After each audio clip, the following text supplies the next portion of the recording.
what's going on, everybody? Welcome back to Bone Apple Tea. This is episode 138, I'm pretty sure. And today I sit down and talk with my buddy Joshua, and we talk about anything from fitness, health. We talk about his business and sort of where he's taken his life from the start of, he had a really interesting journey from being more overweight as a kid to now being an absolutely jacked and handsome dude.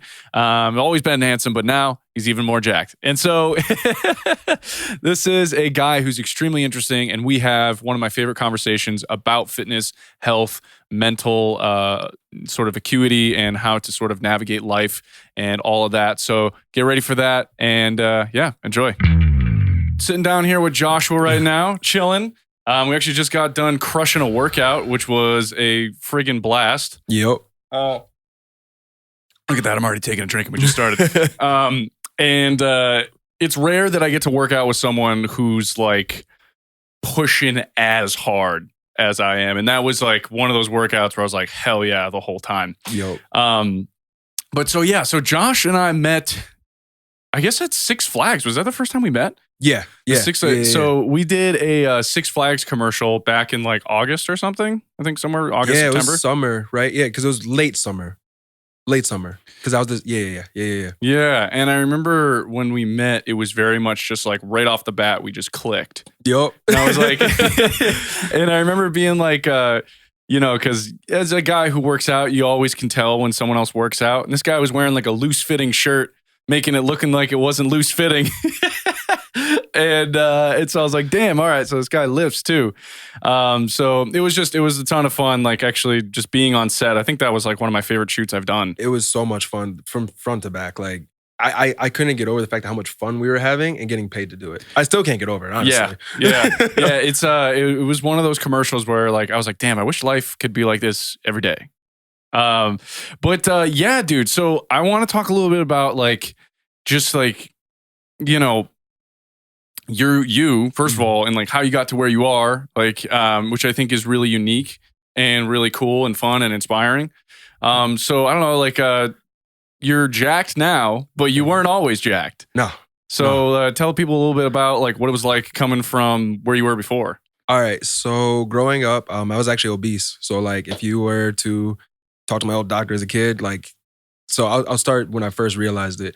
I used to go, obviously get a checkup, right? And I remember the doctor, he was very straightforward with how he discussed the situation. And I remember him telling me, he goes, and I don't know how old I was elementary school, I believe, aged. And he was like, if you keep eating the way you're eating, you're going to get diabetes. And like I said, I was young, so I didn't even know what diabetes meant. I just knew it was scary. And I like looked at my mom. I was so scared. I think I might have even cried there in the doctor's office because I didn't know what diabetes meant. Yeah. I just knew that it had to do with me being overweight, and it sounded like a disease that was bad, So because I was so young. So like my story started out, I was like one of the fat kids, right? Growing up, I went to a small school, and that's just how it was, right? And then I started walking. So like I was always into athletics. Like I would play basketball.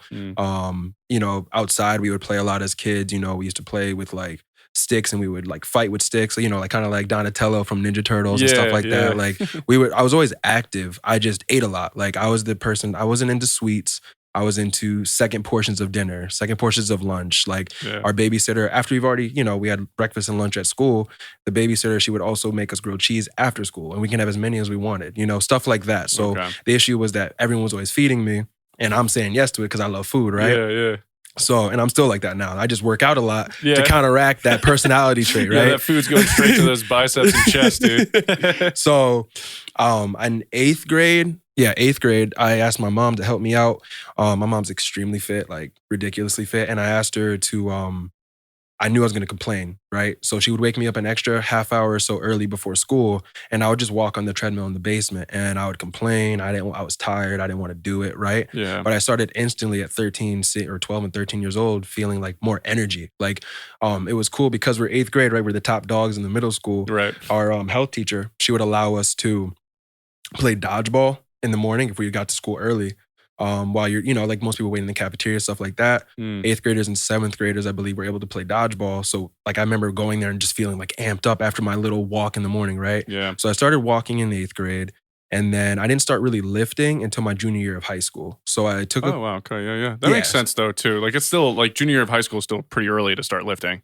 Okay, yeah. So that's when I started. So I did like the little before junior year, I did like, walking, and then my mom would help me out. Because she used to go on runs all the time. So we started out with just walks, and I was embarrassed. I didn't like the fact that I'm walking on the road and people can see me, my fat's jiggling. I just didn't like it. It felt uncomfortable. It felt like, what am I doing out here? Like I'm not even ready to be doing this yet because I'm not athletic enough too. So it just didn't make sense to me, but I still did it because I had my mom's support, she was there for me. Yeah. And after that, junior year, I did the personal fitness class, which was, that's when everything really changed. So you get to choose 3 to 4 goals, and the entire class was you have to improve upon the goals. You have to, otherwise you won't get a good grade in the class. Interesting. Which is, in hindsight, interesting because like everyone's going to be different and not everyone's going to progress at the same percentage rate. So like your grade really shouldn't be based off of that. Yeah. But that's a whole nother topic. Yeah, that's interesting. So I went up to my teacher and I was like, I'm not going to say his name, but I was like, hey, Mr. So-and-so. I was like, how do I get rid of my tits?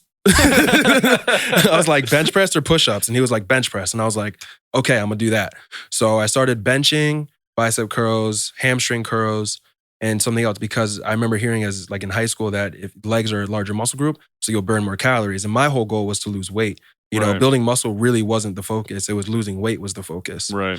And then after junior, after that class ended, because I think it was like a half of the year or a fourth of the year. I can't remember exactly how long. One of those like semester classes. Yeah. It was like one of the electives. Yeah.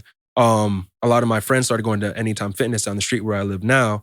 And so I started going too. They were already going ahead of time. So I would go, but like I would work out differently. I'd run for like 30 minutes to an hour and then start to lift, right? And they'd be all like, you're wasting your time. Like you're losing like the ability to work out. And I'm like, my goal is different than yours. Like, right. Yeah. So that's a great like point, is that like sometimes when you're getting advice from people, the advice might be like well-intentioned, but it might not fit you. And so it's like, it's actually amazing that you recognize that at your age, especially when we're at that age, we're so influenced by our peers that it can be really awkward to be like, no, I'm going to do what I want to do. Yeah. That's a really good point. I didn't even think about that. Like, because I remember running on the treadmill, they're all walking in because I'd get there a little bit earlier than them because I knew I was going to do that. Yeah. And I also lived a little bit closer than them too to the gym. And I was like, I need to run. Like losing weight is my main focus. Like I'll give you an example of like me being a big kid, right? He's like my brother, one of my best friends, his dad, we were all playing outside, like me and my boy and the dog. Yeah. And we're playing with like the Frisbee or some shit. And then his dad, like he was like, are you running the dog or are you running Josh? Like as a joke, you know what I'm saying? Which is funny. Like it's hilarious. But like, like that's like the thing. And then I started losing weight. I remember in high school, I remember sitting at the lunch table. I still remember it vividly. I don't know who said it, but someone was like, we're going to need a new fat friend. Like that's, like it was a real thing. And it was like it was a compliment, bittersweet compliment. I was like, that's dope. Yeah, I think that's good. Yeah. But yeah, so then I did junior year. And then after that, I started going to, Anytime Fitness, and I would bench a lot because I was like, I wanted to lose this. But funny enough, the first time I ever saw any muscular definition was my tricep, my right one, and it was actually from doing sauce at the pizza place. I worked at a pizza place. So we did the sauce fresh in the big bucket with the ladle, so you had to stir the spices into it, and just doing this motion. And then also we had to take fresh blocks of cheese and we had to grate it. So the first time I ever was able to pop my pec or get any tricep definition was actually from doing cheese and sauce, not from lifting. Yeah. That's wicked funny, dude. And I started noticing an imbalance too. Like my my left one would be able to pop more than my right. And I was like, oh, this is really from the cheese because it was against the wall. So people would look at me crazy at work. I would, instead of like pushing the cheese like this, I would get up against the wall, go sideways and go with my right hand just to be able to even it out, It was uncomfortable. Dude, that's such a like aesthetic driven goal that like everyone's like, dude, what are you doing? You're like, I'm trying to be even. Yeah, literally. I mean, I think about it too, being even, like even as a kid sometimes, like I guess like it's something you don't really talk about, but like, people have like OCD and stuff like that. Yeah. I used to do things like when I was really young, if I was leaving the house, check the doorknob 3 times. But maybe 4 times, make it even or something like that. Like I would do it with each hand before I left. Like it was a very small percentage, like small time in my life where I did that. Yeah. But there was a time where I remember doing weird things like that to feel even, Right. So I don't know. I just liked that I was getting it, but I was like, this is going to be uneven. I don't know if that's a good thing or not, because I'm still, 16, 17, right. Trying to make some changes. And then navigate through life, which is very confusing at that age. Yeah. Oh, yeah. You're like wait a minute, there's what? there's all this I have to be responsible for eventually. And it hits you hard. I'm also thinking about clothing too. Like my clothes were always bigger, hand-me-downs, things like that. So like I'm like, I don't even know really how to dress to fit like anything really. I'm used to just wearing oversized stuff. Like in 8th grade, again, I'm like 13 years old. I'm wearing like size 40 or so jeans. Wow. And by the end of the day, they're sagged down. They're falling down because they were hand-me-downs, one, and then two, they just stretched out from wearing it throughout the day. Like, you know what I'm saying? Right. And then so I'm holding my pants up by the end of the day. But yeah, and then so like, remember I was telling you about my shoulder injury? Yeah. So that was around that time. So what I would do like is high school time? Yeah. Okay. So I would bench a lot. And because of that, I like fatigued the rotator cuff. I went to the physical therapist. They couldn't figure out exactly what it was. When they did the x-ray, they couldn't see anything wrong with it. But one day I'm driving to go get my braces tightened and my arm just drops. So scared. I had to grab the wheel with the other arm because, you know, I'm in high school. I'm driving with one arm because I'm cool, right? Yeah. And arm just fucking drops. And I'm just like, oh, I need to go see a doctor. And then like lifting it up hurt and I could barely do it. Wow. Yeah, it was shit. scary. Because and at the time too, like again, I'm trying to lose weight. So I feel like a lot of the progress I've been making is new progress for me. So I'm like, I'm about to lose it all. You know what I'm saying? Like, right. That fear kind of hits you like, oh shit, what am I going to do? Especially at that age, the hormones and everything, like everything's so much more emotional for you at that age. So you're just like, oh God, all this work. Yeah, you have like super elevated levels of testosterone and you're like, I don't know what to do with it. Literally. So the doctor told me to like stop lifting. So I stopped lifting for like a couple weeks. And then I think I just did a lot of legs and running. And then when I went back, they said they couldn't find anything wrong with it. So he's like, try lifting. And I was like, okay. And mind you, the day he told me to do that, my shoulder still didn't feel good. The next day, I tried lifting. Everything was fine. Like, it didn't even make sense. I was like, wait, I felt pain yesterday. I'm benching today. And now my pain is just miraculously gone. It didn't make sense. Still doesn't make sense to me. But interesting. Yeah. I mean, they couldn't find anything wrong with it. So I wonder, a very typical injury for benching is actually bicep injuries. So when you come down to go bench, depending on like the angle in which you're kind of benching, the bicep can actually fatigue. And even though it's not involved with the pushing of it, it becomes a secondary muscle that gets overloaded. And if you're using poor form, which we tend to do when we first start lifting, and even this is how I fucked up my bicep. Well, a few things, but so bicep tendon injuries are actually really common with bench. And it's very possible at that age that, like, you know, you don't know. I mean, I'm sure if you looked at your benching form now, being the age that you are back when you were 16, you would probably throw up because it would be like, oh my, what am I? No, stop. Yeah. Stop. Seriously. Because I never did like, back then I didn't do like the powerlifting form where you arch your back, you know, plant your feet, that kind of thing. Yeah, you don't realize that like there's very even. But like, I wasn't doing stuff like that. And then my thing was frequency. So I started going to the gym during that class. So I was lifting in class, lifting outside of class, and then lifting bench multiple times a week. Right. So I was probably benching 4 times, at least 5 times a week. Like stupid. Like, just like way overdoing it. Yeah. You're like, more is better.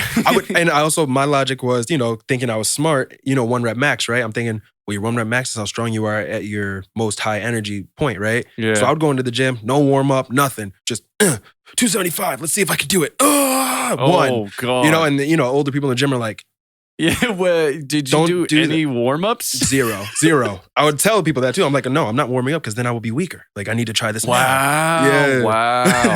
Isn't that crazy? And we convince ourselves that it's true. Because it made sense to me. Like, I was like, that makes sense. I'm at my strongest right now because I haven't done anything. Yeah, like, oof.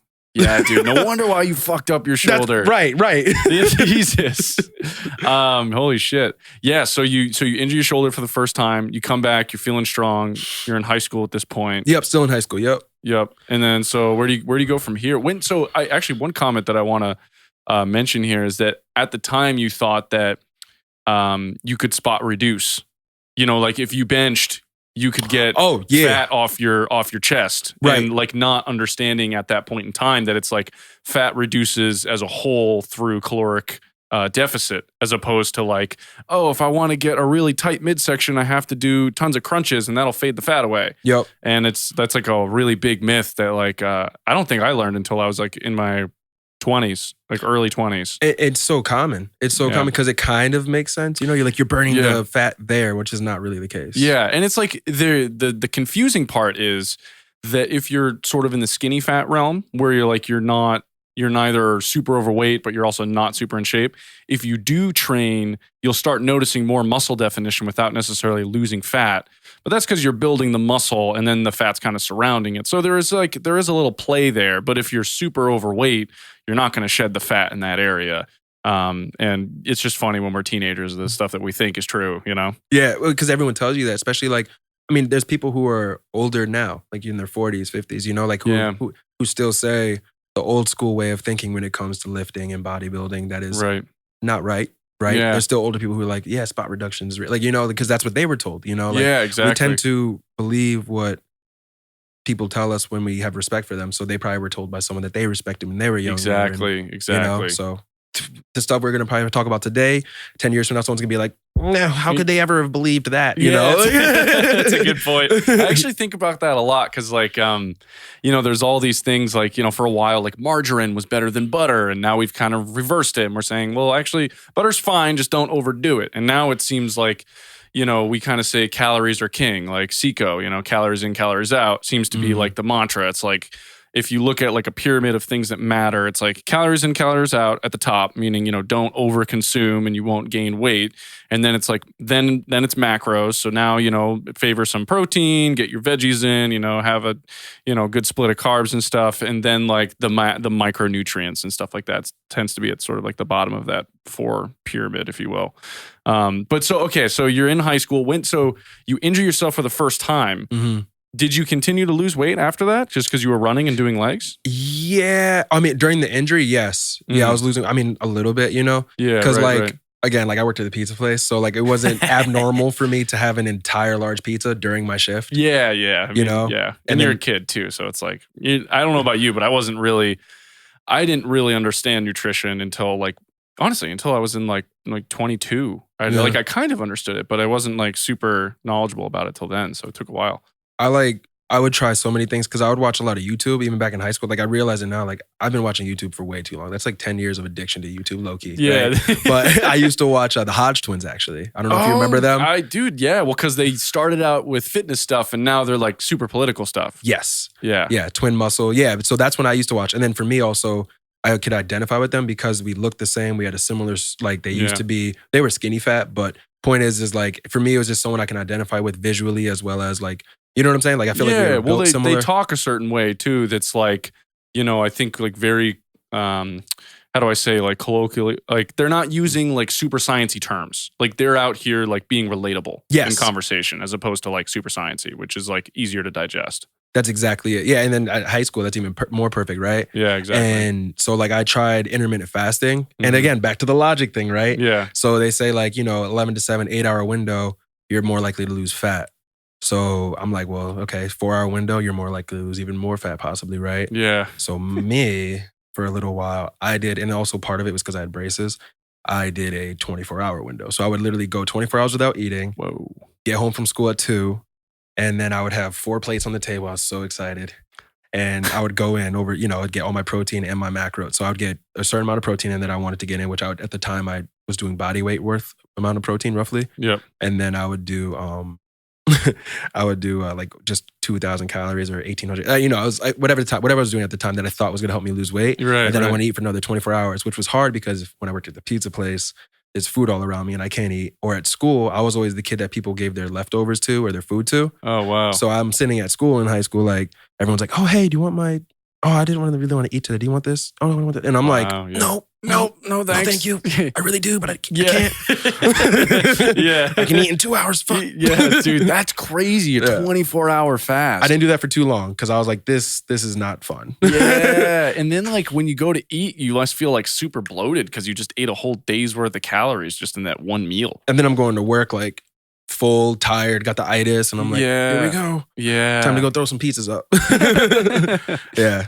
Like, shoot. I've always been heavy though, too. That's another thing. Like when I remember 3rd grade, we had like one of those books where we talk about our height, weight, things about ourselves, like hobbies, like one of those like biography things that we did. Yeah. And if you go through the book, it's like, you know, 60 pounds, 50 pounds, like whatever it is, right? Like normal 3rd grader weight. And then it gets to me, it's like 90 something, 100 something pounds. Like, you know, like, like always been a thick boy, dude. Shit. So you go from high school, and did you lose the majority of the weight in high school, or did it was it post high school where you started to really see the muscle gains? I started getting muscle in high school. Because I've always been like kind of, you know, like strong for strong in a way, not necessarily muscular, but strong. Like in elementary school, one of the things I used to do was put people on my shoulders, kind of like John Cena would, and just spin around in circles and then put them down so they were dizzy. You know, like that's awesome. I remember I did soccer camp when I was really young, elementary school aged, and I remember feeling this way, like the older kids like me because I can kick the ball really far, like punt it. Right. I wasn't that good at soccer, but I could punt it really far. Yeah. So like that was always a thing, but I started getting muscle definitely my junior, senior year. And I remember this one kid, he said, he goes, "Oh, you look like a gorilla." And then he goes, "Wait, I don't mean it like that." Oh shit. And I'm over here like, yo, honestly, that's a compliment. Like, that's literally silverback gorilla is my favorite animal. That's a compliment. I know you didn't mean it like that. Yeah. Was it some white kid too? Yeah. Oh my God, that's perfect, dude. He's like, "Yo, dude, you look like a gorilla." Yeah. I mean, like a monkey, you know. And I'm just like, nah, you're good. Like, I know what you mean. It's okay. Thank you. Guy thought his life was over right there. Oh shit. Damn. So it sounds like, and so how old are you right now? 26. Yeah. So okay, we're the same age, and so I think we started around the same age too. And it's funny that your mom was also in like killer shape, because my mom is the first one that got me into fitness too. No shit. Yeah. So it's like, it's kind of cool to like the women in our lives influence us to like go to the gym and like, you know, be better. Yeah, be better and be fit. And then so you get into, did you go to college? Yeah, so my first college, so I'll tell you a funny story. So that's why like when you asked me about the weight loss part, I'm like, yeah. Because like my freshman year, I was huge, but I also was huge. So like I remember like a few, because they had the buffet, college's buffet style. So my first college was a private liberal arts school in York College of PA. So I was on campus there for a semester. And I was, you know, Fritter Friday, where it's just, me and my boy would go to the gym. He's like my brother, and we would just lift for like 2 hours and then just eat all of it. Fritter Friday was basically chicken strips, unlimited chicken strips. Oh my God. And we would just, that's our protein, right? So we would just go in. Yeah. So I remember one day I walked into the gym and I looked to my right and I looked in the mirror. I'm like, oh, I got twins on the way. So like I was big, but I also had a stomach. I was starting to get a stomach because I was eating so much. And yeah, freshman 15 is kind of real. Especially it was as like a freshman 30, dog. Yeah, dude. Because as a guy too, like who lifts, you think like, oh, more food is better. Like if I just keep eating, I'm gonna get bigger and bigger and bigger. And you do, but it doesn't necessarily go to the right places, you know? Well, because I thought I was being smart, but I would run like an hour at a time, or I'd run to the gym, you know? So I'd do like normally what I would do is the elliptical for 30 minutes and then run for 30 minutes, because it was like a mental hack. Because my legs were already in the motion on the elliptical, when I would go to run, it literally felt like I wasn't running, because they were, you know how like when you walk on the treadmill for the first time, you get off, you're like, whoa, I'm still walking. Yeah, like, it's almost like getting when you get on a boat and then you get off the boat after being on it for a while, you kind of got the sea legs going. Yeah, so it would like keep carrying me for that next half hour running. But like, so me and he's like my brother, right? So he's also muscular too.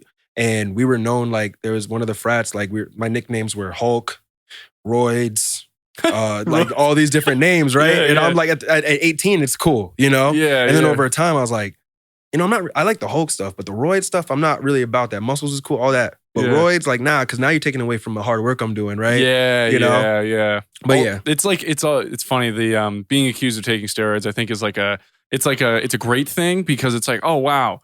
It's such a compliment, because you think that I'm at a place where I couldn't have got here naturally. Right. Thank you. Like, seriously, that's kind of what I want to hear. But also, if you really believe it, it's like, it does take away a little bit. Like, okay, like I get the compliment, but also like, no, like I really am natural, you know? So that's like it's always a tough thing. The natty or knots are a ton of a. Perfectly said. Yeah. So oh yeah, sorry, keep going. I kind of jumped on. Oh, no, you're good.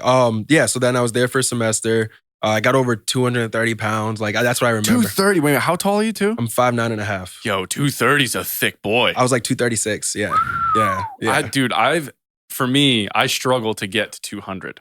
Really? It's tough for me. I would have guessed, only because of how like muscular you are, I would have guessed you were closer to my weight. I would have guessed you were like 200. Yeah. Like 200. Right now, I'm the thickest I've been in a very long time at like 195. I'm trying to get to your weight. Yeah. I'm Yeah. like, yeah, I'm getting under 200 has been a problem for years. I'll like touch it for like a day and then it's just gone. You're like, I'm oh, wow, poof. 200. Yeah. And then back up. Yep. Well, sometimes what happens too is when we get to that goal weight, we're like, all right, got here. And then it's like, oh, that Reese's Cup's pretty good. Let me get one of those. And then, you kind of fall off the wagon a little bit, Mine's like, you can eat sushi. I mean, I earned it. It's been like weeks of doing the right thing. Yeah. I can go have like 3 plates. Yeah. Yeah. All right. So you're freshman college, people calling you roids and, all that. So like, what do you do about that? I mean, at the time I ate it up because it felt great. Like I'm 18, like I'm a freshman too. So my boy, he was getting the same. He was getting muscles more. I was getting Hulk and roids more. He was getting muscles more, right? Right. But like one of the frats really liked us a lot. So then again, these are like seniors and juniors too. We got house cup. We got to like skip the line. Like just because we had muscles and they liked our personalities, we could just do whatever we wanted. And I was like, is this real life? Yeah, dude, it's amazing what charisma will open as far as like opening doors, like being charismatic and likable. Being handsome helps too. But you would know.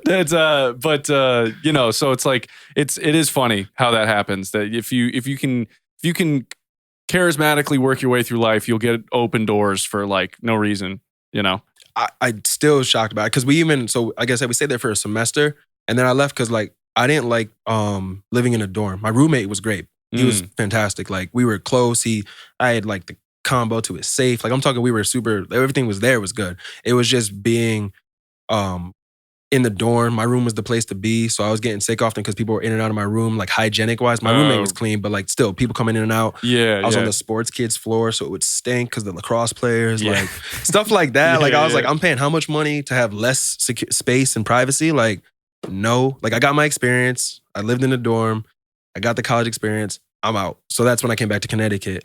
Oh, wow. Wait, so, because you went to a place in New York. PA, right? PA, yeah. York. Yeah, York sounds like York. Yeah, York, dude, PA. York, PA, yeah.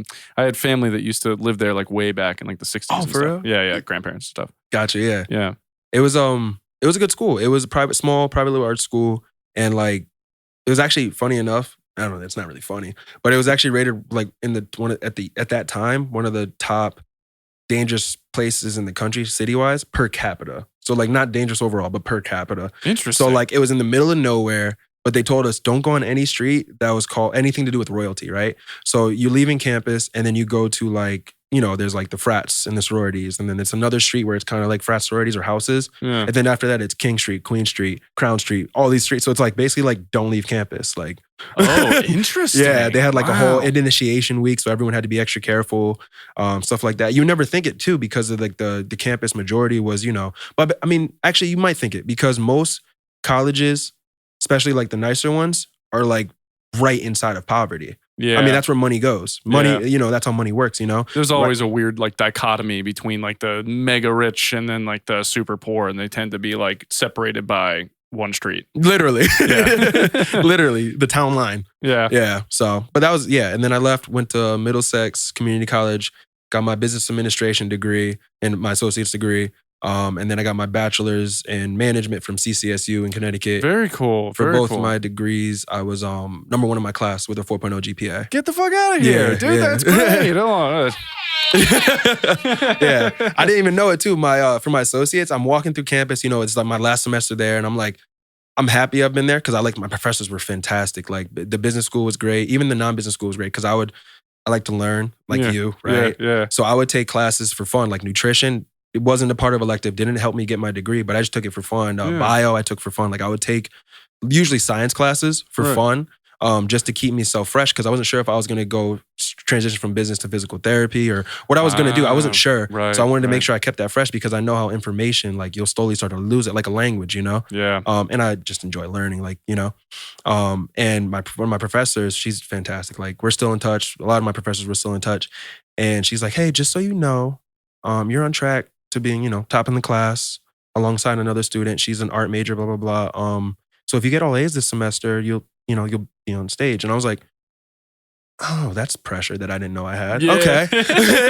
And then I did it. And then I had to do it again because I did it once. I was like, okay, now I got to do this again. Wow, dude. That's super cool. Yeah, thank Good you. for you, dude. Yeah. So wait, did you end up giving like a little like speech or something? So funny enough, for both my graduations, I was sick. So no, so Middlesex actually did a better job than CCSU. But the dean of business school, CCSU, tried it. Like he's amazing. Like he tried. Like because CCSU is essentially a huge commuter school, and because I had transferred there, they weren't going to give me ropes. Even though I got the business management award and the general business award and all these awards, right? They weren't going to give me ropes from a technicality. I was like 2 credits.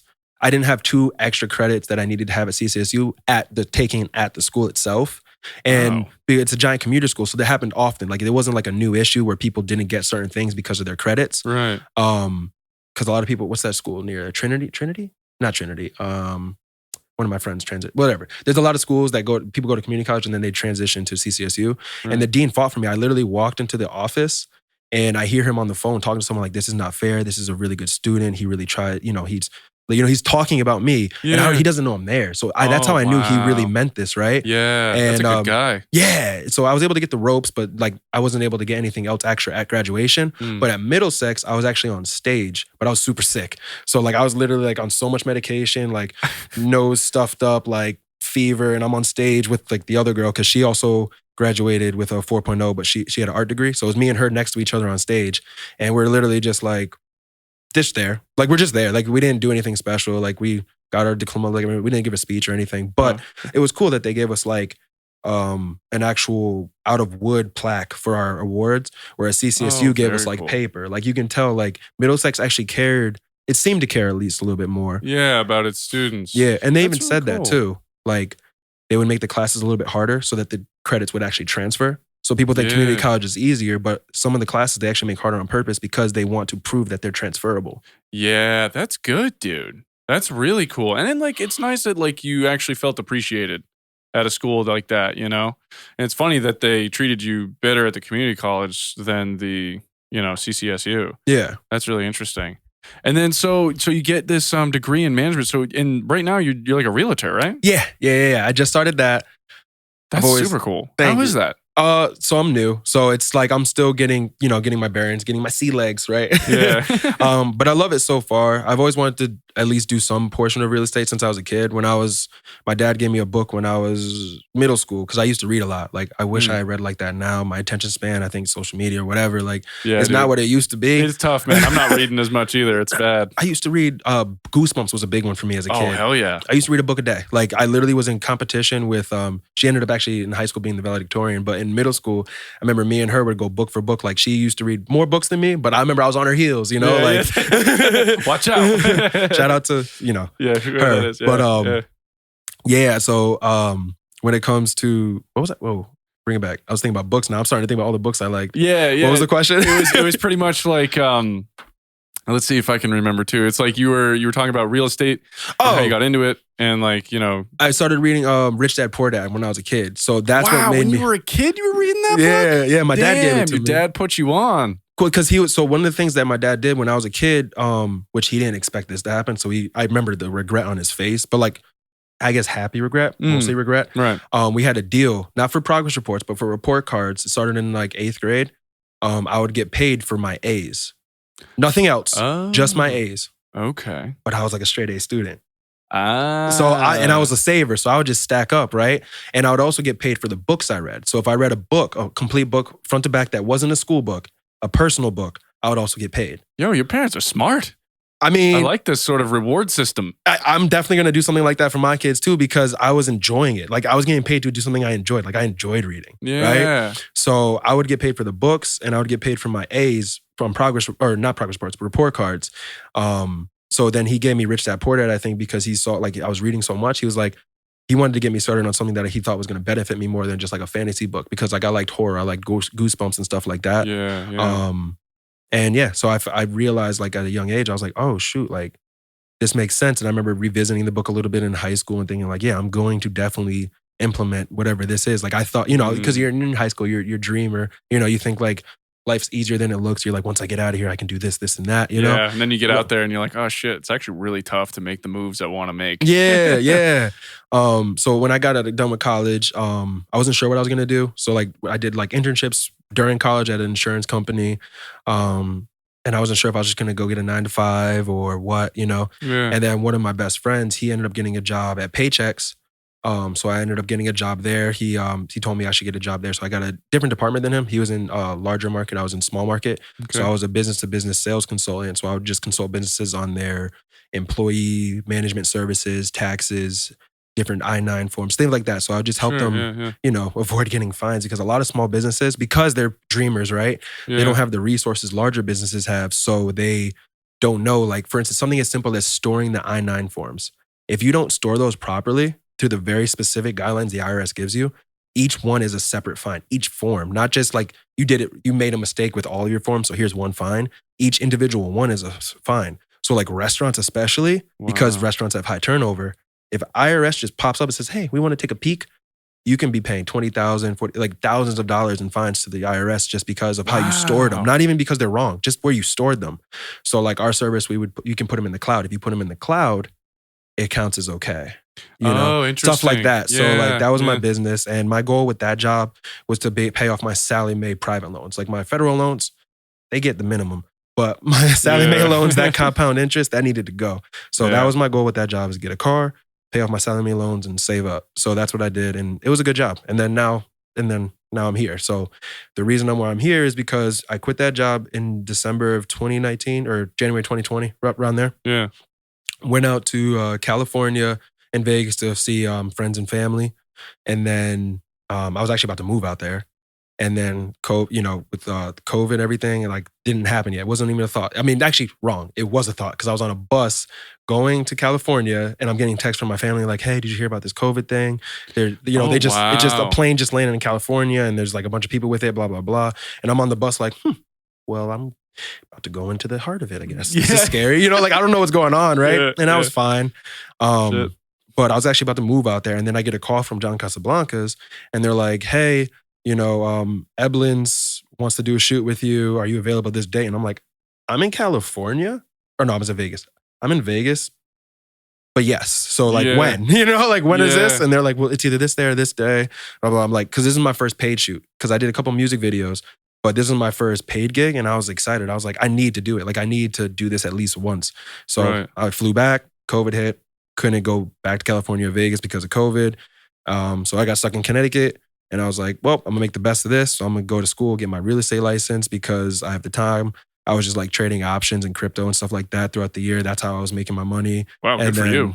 Yeah, it was fun. Like, that's one of the group chats. Me and my boys are always talking about that, because one of my boys wants to be a financial advisor. Oh shit. So we're always chatting, and one of my other boys, he's manages at GNC. So like years back, we all got Robinhood when I was in college.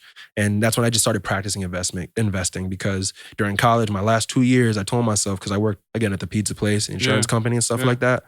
I'm not going to work my last 2 years of college, not at least consistently. I did some independent contracting where we would work with businesses. And what we would do is do team building exercises and morale building exercises. So these businesses a lot of them were Chinese companies, because their economy is amazing. So they could afford to pay this for their employees. But one would be like at Bear Mountain in New York, right? They were having issues at the time with Chinese people going into the woods and not coming out, because of just survival, I guess. Wow. And also, so we make it fun. So what we would do is we took them up to Bear Mountain, and they're on a business trip too. This is just one day where they get to let loose and have fun. But it's also beneficial. Right, yeah, morale boosting, It's good to do that. And then people are excited to work where they're working, because it's like, oh, hey, like this company like cares about me as a person, and I got to do this really fun thing. Like, I wouldn't have gotten to do that if I worked somewhere else. Exactly. And American companies used to do that all the time. They just don't do it anymore, right? Look at benefits. They don't do that anymore like they used to either. But companies aside, like one would be something like a fun game where like throughout the entire day, they have to take pictures of, they have like a checklist of like, you got to get a picture of 2 birds next to each other on a branch, or you have to get a picture of your friend in a tree. Like, these are all points. So there's teams. And then another one, the games, there's like a time set for the games. You have to find the game using the compass or whatever, right? Throughout, because we had to set it up before they came. And then you have to do the game. So one might be called turning over a new leaf, where there's a tarp basically the size of your rug. We'll call it 10 feet by 10 feet, maybe, maybe smaller than that. And the entire team gets on the tarp. And their job as a team is to flip over the tarp without touching the grass. Oh. So they have to work together. So it's a little geometry, a little teamwork, yeah. getting close, like all those different elements of trusting each other, like not falling maybe because you might have to like lean a certain way as you flip the leaf, someone's got to hold you up as you like, take your step over or whatever. Right? Yeah. So that was really fun. I did some of that in college. But my last 2 years I didn't work. So I just was like, I'm going to trade stocks then. Like instead of having my money sit in a bank account, might as well put it into stocks because it's good practice and I might get money out of it. So, a little bit here and there, feed my sushi habit. Dude, that's awesome. But you also train people too, right? Yeah, now I'm a personal trainer as well. Yep. Okay. And how did that, when did you, because obviously, you're jacked and shit, but like, when did you decide like, okay, I'm going to also do personal training? So I've thought about it since high school. So like I actually, how everyone has a senior project? Yeah. Mine was literally me losing weight. Like Really? That was my senior project. And you know how your senior project has to somehow affect the world? Yeah. Me being me, I was like, well, it will affect the world because me being in better shape and a healthier body allows me to be a better person and a happier person. And I can spread that to other people. Like that's how I like, because it's true. Yeah, like it's true. Yeah. If you can be a better person, you'll share that and then they can share that and then everyone share it. But my the teacher, I shouldn't say professor, she was like, yeah, checks out. And I was like, all right, cool. Because my other friend tried to do it too. They didn't let him. They were like, no, this doesn't help anybody. And I'm like, It's all about the pitch. It's all about the pitch. Because I meant it too. Like I really meant it, because it's kind of like a mental health. Now that I'm older, it is really kind of like a mental health thing. Like if you have a lot more self-esteem or you feel better about yourself, you're more likely to just be the best version of yourself. You know? Dude, especially if you're at a place where you're unhappy with how you look and how you feel on a day-to-day basis. And then you can get to a point where you wake up and you feel great. You feel light on your feet. You feel like you have more energy. Like that's going to affect the people around you in such a positive way. Energy is happiness. Yeah. I really feel that way, Because when you feel energized, you can't help but be like, a little, Like, it's really rare that you get like an energized, angry person. Yeah. And that's usually that's like a rage thing. And that's a different, That's not the same. Yeah, it's not the same. Usually when you're pissed off, you're like low. Yeah. Yeah, that's actually a really good point. Yeah. That's a very good point. Yeah. And people will feel that too. Even if the whole like, hey, how you doing today? Good. You can tell. You can tell when something, even though we're all conditioned to say good to that. You know what I mean? It's kind of like a funny thing where like you never get someone when you're like, oh, how you doing? And they're like shit. I feel terrible. Yeah. Because no one's trying to put that on someone else. I think about that too. Like, what if you're like, hey, how'd your day go? And you're like, well, my dog died, and you're just like, whoa. You're like, whoa. Yeah, whoa. You know what? Never mind. Mind. Like, who's not being polite there? The person who was basically fakely asking how they're doing, or the person who's dumping their poor situation on someone. I think it's just I feel like certain social niceties are interesting because of that right there. Like, really, what are we doing? Like, how are you doing is more of like a hello, or what if like, right? But if someone takes it literally, then like you asked for that. You literally did ask them how they're doing. Like you can't kind of be like, it's true. I know. I think that is weird. I think that I tend to err on the like, I'm not going to give people the burden of my problems. Me too. And so like, and I think the how you doing is much more of a hello than it is like legitimately curious about how you're doing. For sure. Unless it's a friend, right? Unless it's like a friend and you're close with them and like they actually want to know what's up, then like you might have that conversation. But at work or something, you're not trying to be like, yeah, so having the worst day of my life right now, how you doing? They're like, oh, it's a lot to handle. So wait a minute. So hold on, back to the personal training. Yeah. So I wanted to do that for a while, never committed to it because like I wasn't sure about the process of getting licensed and all that stuff like that, right? I found out recently too, this past summer or last summer, that in Connecticut, technically you don't need a certification or anything like to do personal training in Connecticut. It's like state by state. Yeah. Technically, I didn't know that, but anyway. Yeah, it's more so. I think what they require is that if you work at a gym, they do some sort of gym training. Like, all right, you can train people. Like, if you want to be hired as a trainer, we can hire you without a cert, but we're gonna just like catch you up to speed at least a little bit. I mean, if you're a smart gym, you would at least do that. Yes. But the certification is a much easier shoe in.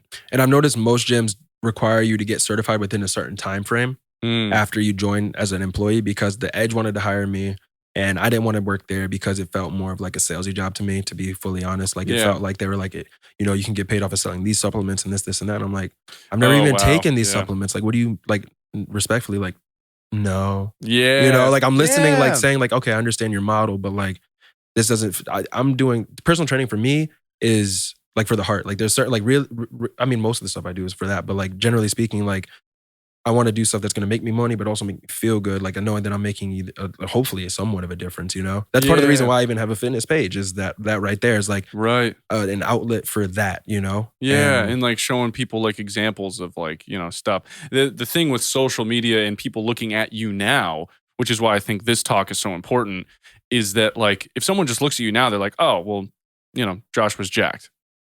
He's that's just how he's built. He's built different. And it's like in reality, you had years of not being jacked and not being muscular and in fact being overweight.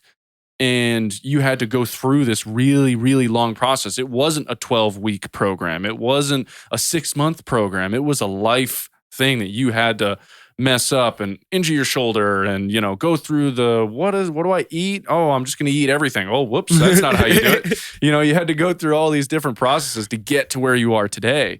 And so when you are able to be that guiding light for someone else and not be the supplement pusher, that's so, that's everything. Yeah. So how I got training at F45 is actually one of my friends, she's a trainer there, and we go to the same gym at Anytime Fitness, and she told me, she's like, you should train there. And I was like, well, I'm getting my real estate license, so like I would love to, but like I'm focusing on this right now. She's like, I'm going to let the owner know, or the head coach know. And I'm like, okay. And then, so I got an interview and they're great. Like it's a family there at F45, like the owners, it's a husband and wife combo, amazing people. They really care about their, the clients, but they care about their business. Like it's a very, like you feel like a family when you're there. Right. The clients are amazing. Everyone knows each other now, and like good community. I felt welcomed right away, so I didn't feel quite like the pressure that I would feel like at the edge where you're supposed to solicit. You're supposed to walk around like trying to get clients, whereas F45, it's a classroom environment. Everyone knows why they're there. They're all somewhat self-motivated. So you get to do the best part of training is make sure they don't get injured, encouragement, praise, motivation, and pushing them to try harder. But you don't actually have to build the program, which is actually nice from a time standpoint because again, I'm doing this part-time. So it allows me to focus on real estate, modeling, or I'm also on the board of directors for Middlesex United Way nonprofit. So some of the dude, that's awesome. I think my company works with United Way. Like every year we have like a donation to United Way. Which company? Applied Physical Sciences. Okay, probably. Yeah, because I know what's the other one too? General Dynamics? I don't know if they're like, I know that's like the overarching company, but the big engineering company a lot of people work at. EB, Electric Boat? Think them too, but there's another one. I can't remember it. But yeah. There's definitely people that donate there because they're in like the Middlesex County area. There's so United Way is national, so there's like it's by county. So I'm a part of the Middlesex one, so we do volunteering there. I'm on a racial equity inclusion committee as well, so there's going to be Zoom meetings there. And then I was selected to be on a small team where we're choosing actually who the new CEO is going to be. Like, or, the criteria, like the few of us. Yeah. Stuff like that. I can say that now because it's like on LinkedIn and stuff like that. But it's actually open to public. But yeah, so like that's also been a huge opportunity for me because one, I've always been the type to want to volunteer when I can. So like when I was in middle school and in 8th grade, one of my friends' young little brothers is gonna probably see this. I used to read to him. Not just him, like a whole class. When I was in 8th grade, the teachers asked me, they're like, hey, would you like to read to the younger kids during your X block? That was where our free period. And I was like, sure. Like, I'm going to say yes. Like, I'm pretty agreeable. So like part of that, I'm also agreeable. So I'm going to be like, yes. Yeah. So like, and I know it's going to be something I'm going to be happy with once I do it. It's kind of like, it's like starting a run, like you're like, oh, okay. But once you're running, you feel great. It's kind of like that. It's those first few steps that you're like, oh, all right. Yeah, just like that. And then, so when I was asked to join the board, I was asked because I was during the pandemic last year, I was attending like small Zoom meetings for local reps. Yeah. And the CEO of Middlesex United Way was on one of the calls that I was on, and he wanted to just have lunch with me. So we had lunch, and then that's when he asked me. He was like, the way you think, we can get more different perspectives on the board because of, my different demographics. I'm young, all these things, and he was like, you're so like wise for your age, and like I would love to find out more about that. So we would love to have you on the board to offer your perspectives. And that's great. I'm blown away because like again, I just quit my job like 6 months ago. Yeah. So I'm thinking like I'm not even like most of the people on the board are either the CEO of their companies or they're doing something that, they're older. They're 40 plus years old, 30 something plus years old. Which is like why I could see it being surprising to you because you don't fit the current selection there. But that's actually exactly why you're good for that, because you don't fit those narratives and norms, and they need different perspectives. Yeah. And it's actually cool that they're smart about that.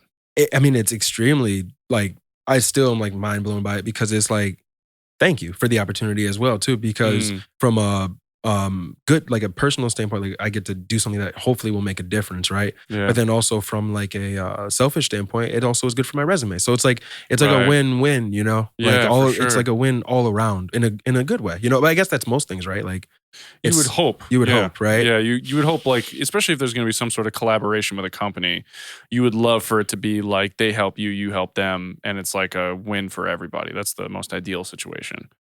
So, dude, I didn't even know you did that. You sound way busier than I thought. I mean, I knew you did the modeling and the fitness and the real estate, and I was like, that's already a lot. But I didn't realize you were on all these boards and stuff. Yeah, it all came out of nowhere. I feel like, you know what I'm saying? Yeah. And I will say though, it has held me back a little bit from like my options trading because I'm not nasty at it. Let me be clear, I'm not nasty at it. I do well, but I'm not. Some of my friends go crazy with it, right? Yeah. And you have to be on your phone a lot when it comes to those because a stock changes by $1 and that's hundreds of dollars in options. You know what I'm saying? So like, yeah, it is. I do miss out on some of those gains that I would like to have. But yeah, and I would say the Zoom meetings help a lot because if I had to drive to all of those meetings, that would be very time consuming and I would not, I mean, I would still do it, but I would be way less like excited about it. Right. Yeah. Zoom has essentially opened up the world of possibility in terms of like, even like with acting and modeling, like the fact that we don't have to drive all the way to New York for just one audition. Like that would have been a day off of work.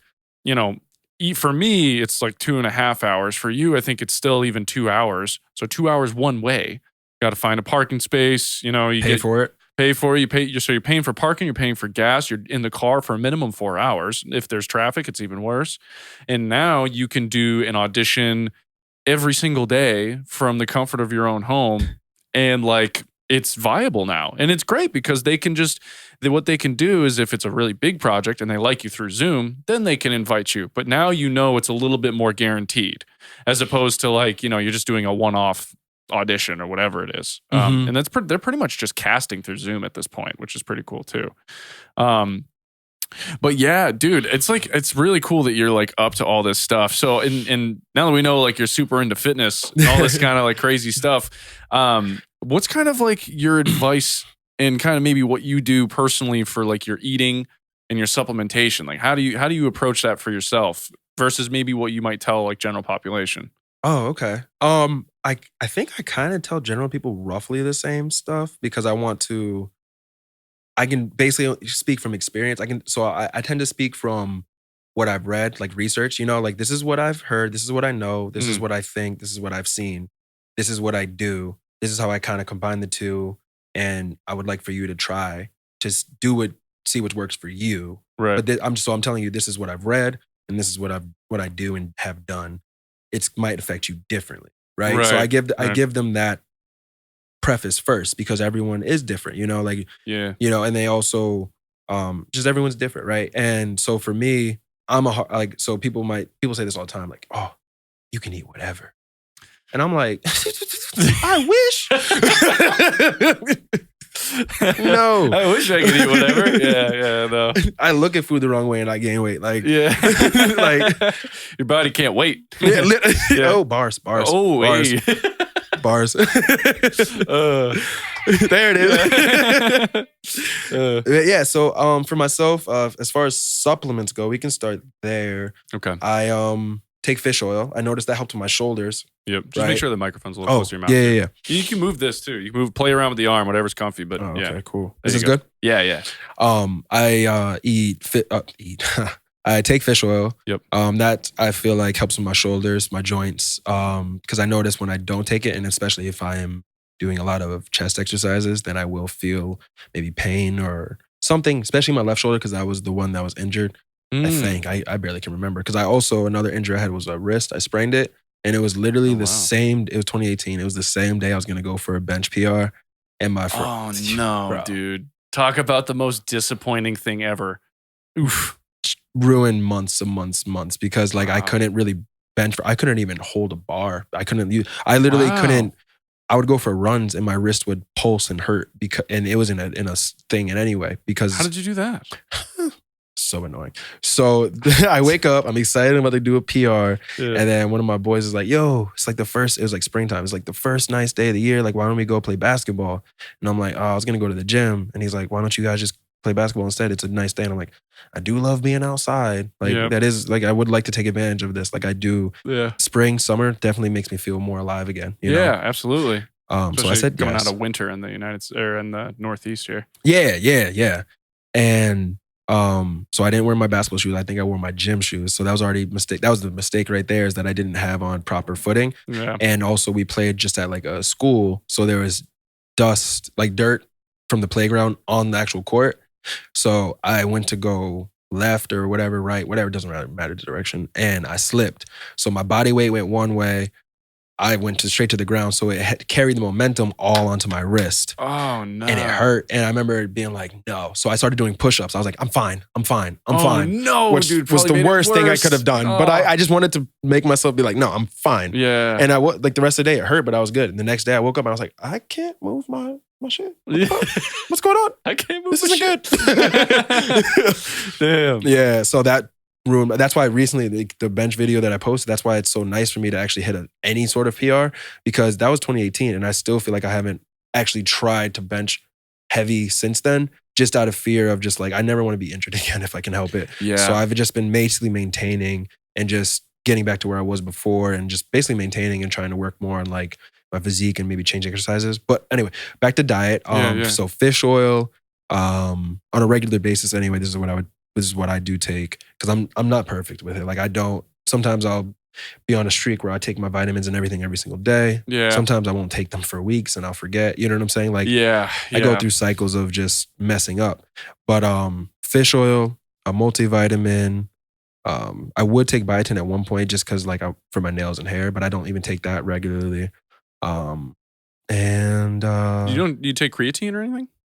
No. Unless Really? it's in a pre-workout. Like Wow. I don't even check for pre-workouts. So I don't know when or if I have creatine. I never take it by itself. That's crazy. I've never bought it. Yeah. Dude, buy creatine. What are you doing? How are you this big and you haven't taken creatine yet? Ever. It's just, wow, dude. Yeah. Wow, you'd probably wow, that's crazy.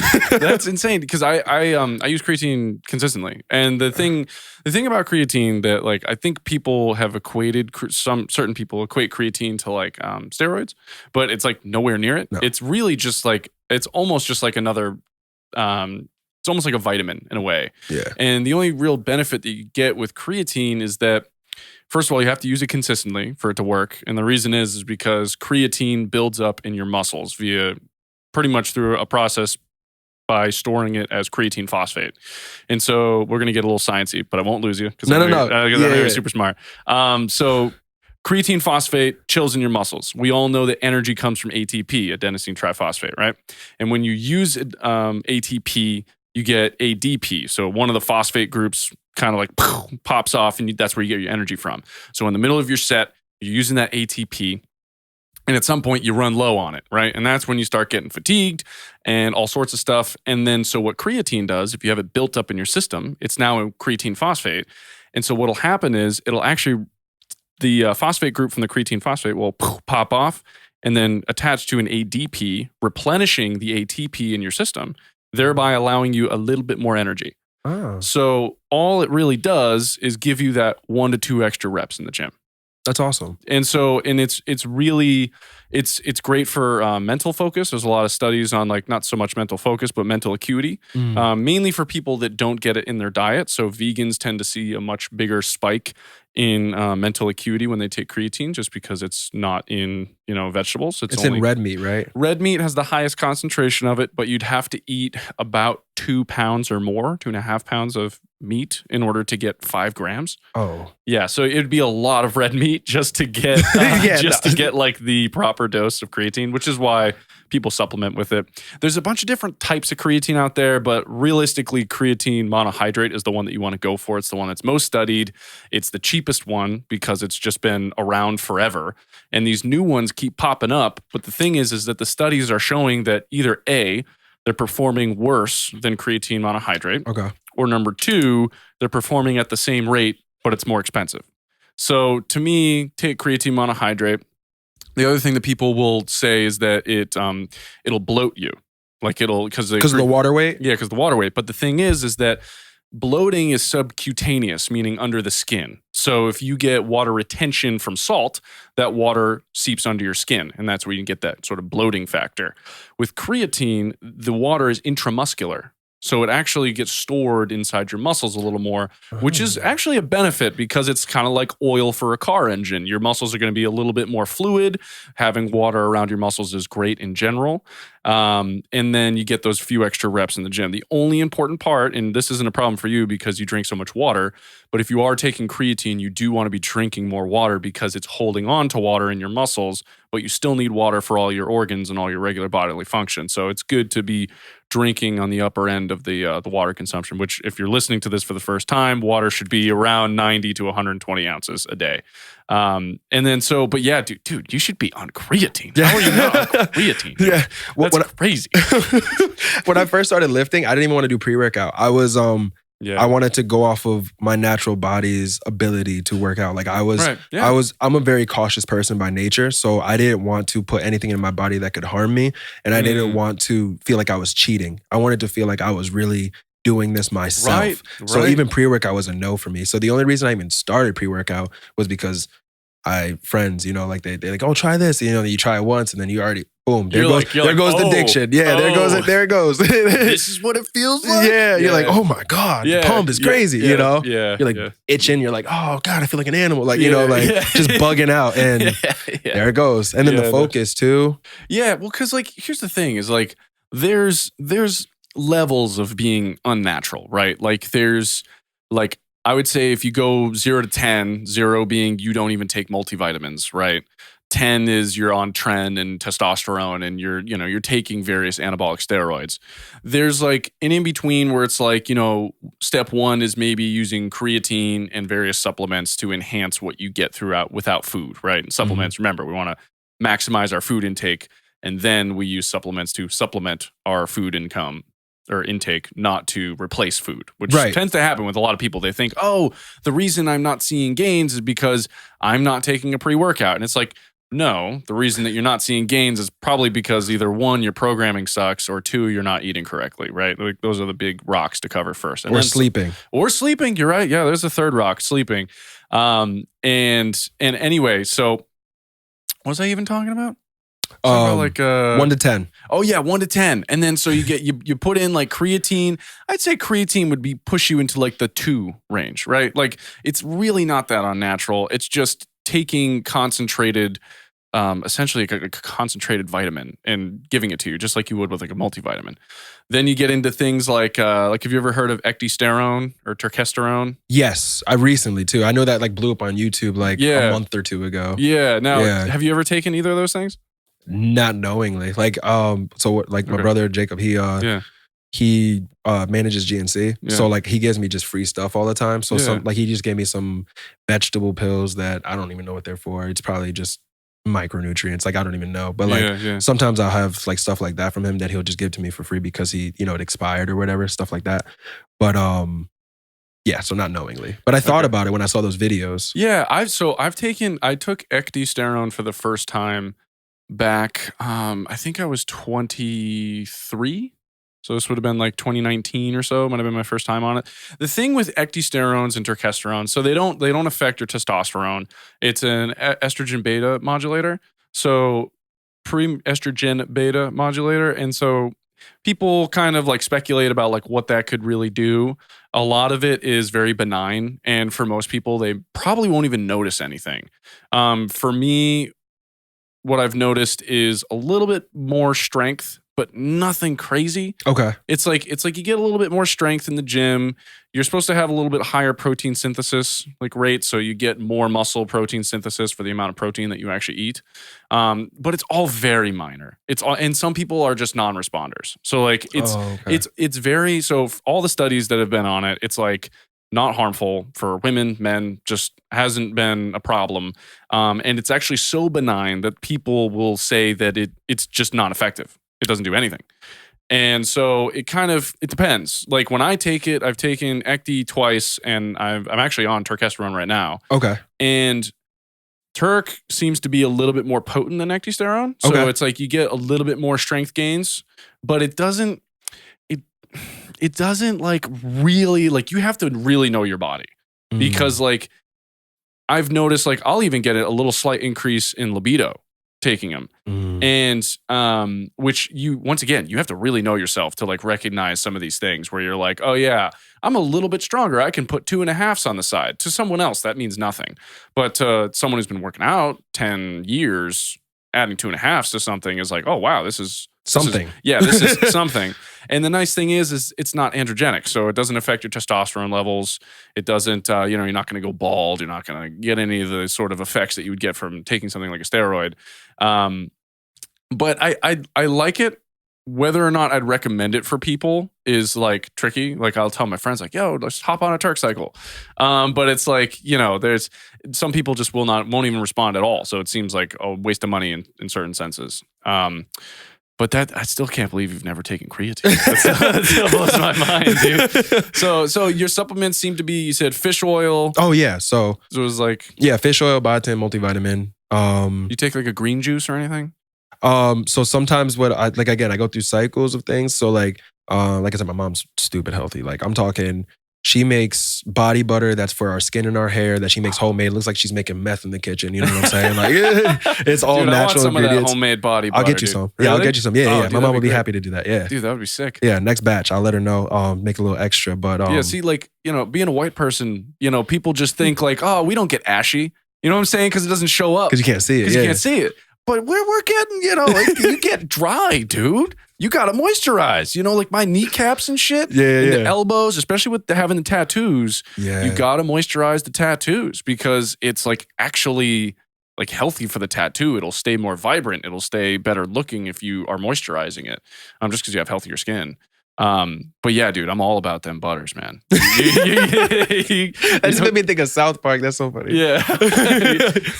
Great character. Yeah, Great right? character from South Park. That's good to know. I don't have any tattoos, so that's good to know for the future. Because I probably will get some at some point. But. Yeah, definitely like moisturizing them is super important. And like the thing is, if you're gonna spend all that money to get a tattoo in the first place, like you might as well take care of it. And that's like people will go out in the sun. And the thing about the sun is it's, it'll fade your tattoos like super fast, especially if you get color. But anytime I go out in the sun with the tattoo exposed, I'm putting like sunblock on it, just to make sure it doesn't get hit by UV as much as possible anyway. That's super smart. Yeah. So sorry. So you said like, wait, was the body lotion part of your supplementation? Oh yeah, no, it's not. No, okay. It's definitely not. No, but my point is the healthy stuff. So like my mom, I don't even know everything she takes. Oh There's yeah, like that's where it came from. Fresh ginger. There's flaxseed. There's stuff that I don't know the name of. There's green. Like I'm talking like even she makes a face when she drinks it. Like it looks gross, but it's healthy, right? Like if you saw my mom, you would think she was our age, like straight up. Like everyone thinks my mom's my sister. So. Well, you guys clearly got good skin for sure. I've never seen a pimple on your face. So thank you. Yeah, thank you. So genuine. You're like, oh, thanks, man. Yeah, but like. Because like, dude, one thing that I've really loved is green juice daily. So I take, I use Organifi, but there's tons of different brands. Athletic Greens, you probably hear that one too. But it's usually high doses of things like ashwagandha. And ashwagandha is one of those really like, just like across the board for every study has been really promising for men and women. You've probably seen maybe an Instagram ad. I forgot, it's like Gold G gummies or something. They're always advertised as like the horny gummy. Yes, right? yes. I'm not that one, but I've definitely seen that same concept to a different product. Yeah. And like all it is really high doses of ashwagandha, which ashwagandha is like a transient testosterone booster. So it doesn't like, it's once again, not like steroids, but it's just like a really, like you'll feel better. You get mental alertness. You'll feel more awake. I love ashwagandha, and it's one of those things that I have daily in my morning shake. So like when I wake up, I have my eggs, my like carbs and fruit, and then I have like a little protein shake with the green juice in it. Okay. And it's great because it's one of those things that'll get you up and moving without caffeine. Even though I drink a pre-workout right after that, so it's a little bit, But that's cool, dude. I mean, it sounds like, and what I like is that it's almost like supplementation's like an afterthought for you. You're getting most of your stuff from your actual daily intake of food. I try to. That's like the idea, So like I try to. One thing for me is because I don't always take my multivitamin, the protein shakes that I have. So say for instance, I'm taking a regular protein shake, like a Ghost one that's like, it tastes good, but there's not really any micronutrients to it. Right. I'll it's just do like pure protein. Yeah. I'll do half that with like hemp protein, like hemp seed. Because then it has some fiber and plus the micronutrients, Oh, wow. I didn't even think to do that. But that's great to add a little extra fiber in your day. Yeah. So like sneak it in that way. Or what I'll do is I'll make like the one we had earlier, that one had micronutrients in it. So like I'll sneak in my micronutrients in my protein shake if I can help it. Things like that.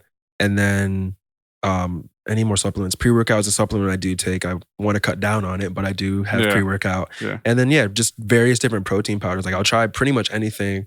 If I can help it, I would try to be lactose free because I'm lactose intolerant. Oh, but, interesting. I will take, like I remember in, oh my God, high school, I remember taking the Amplified Whey-Abolic Extreme 60 GNC's brand. Yeah. And I was thinking more protein the better. So I would do like 3 or so scoops. Oh, God. And then my stomach, I'd be in so much pain. I'd be in so much, dude. I'd literally take the scoops. And that's how much dedicated I was. Like that's how much I wanted to like progress. I would literally, after the gym, go home, take the scoops, and I know the pain's coming. So I'll drink, go up to my room and just for like 5-10 minutes. Holy shit, this hurts. All right, I'm good now.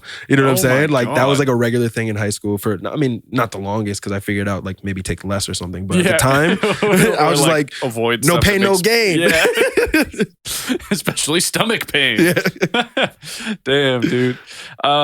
So now that we're kind of on the topic about like, fitness advice and stuff, I was listening to this podcast, and they're a fairly new podcast, so I won't call them out because, like, I'm not trying to like put anyone on blast. But they were talking about one of them's really into fitness, and the other host is not really super into fitness. And so one host is like, "Yeah, going to the gym is great for you," and then the other host is like, "Okay, well, but I don't want to get big and bulky." So 2 women, they're in like their 30s or so, and she's like, "Oh, that's okay, just avoid lifting heavy," and I'm like, "Yeah." Throw mic. No, like, come on. Like, why are we still here? Like, why do we?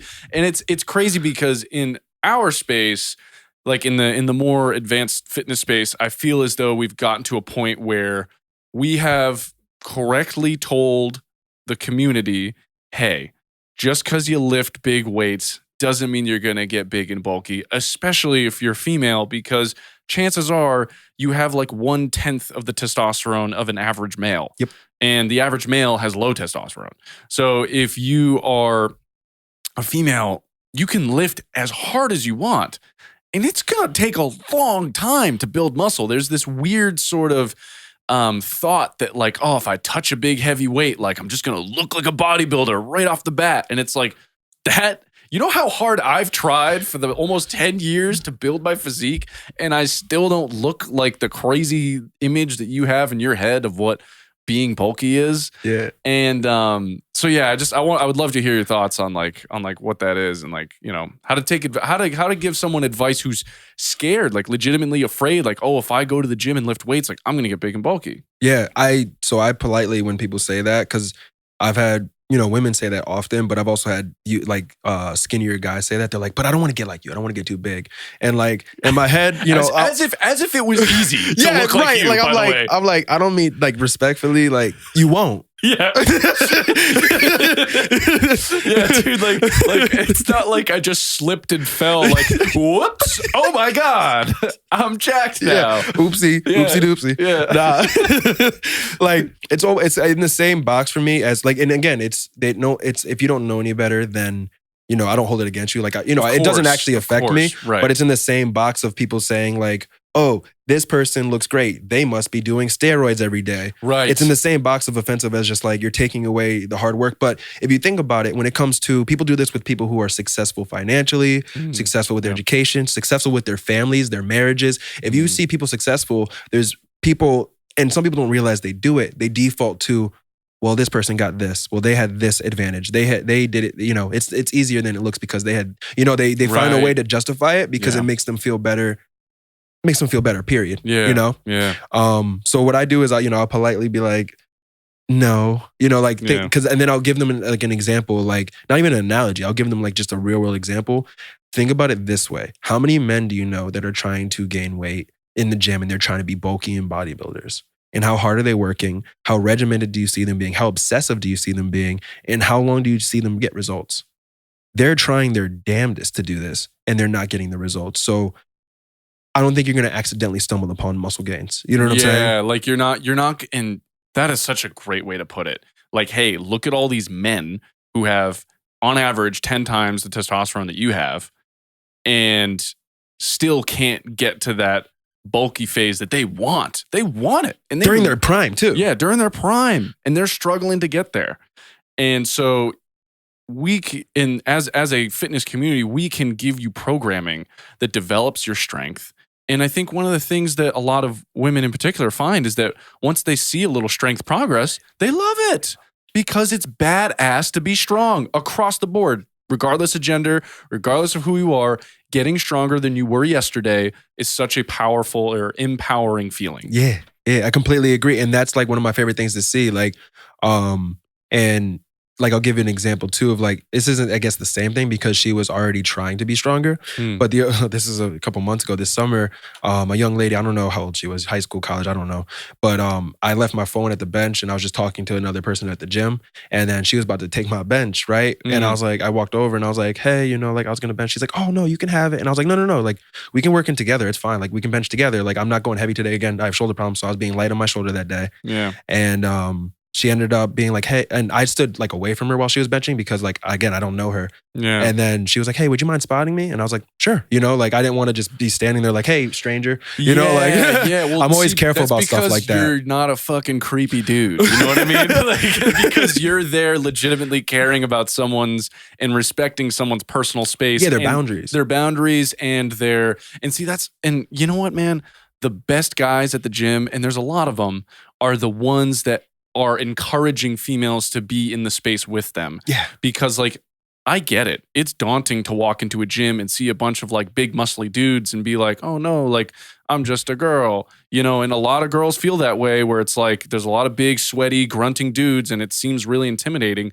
But a lot of those big, sweaty, grunty dudes are excited that you're there. Yeah. And someone might be like, of course you're excited you're there. But it's like, you know, I mean, like, because we all want everyone to be better, you know, and to improve upon themselves, you know, and like that's why I'm not the kind of person to just walk up to anyone and just be like, hey, let me chat you up for 10 minutes, you know, because I'm respecting their time. I don't know what their schedule's like. They might only have this hour to get this work done.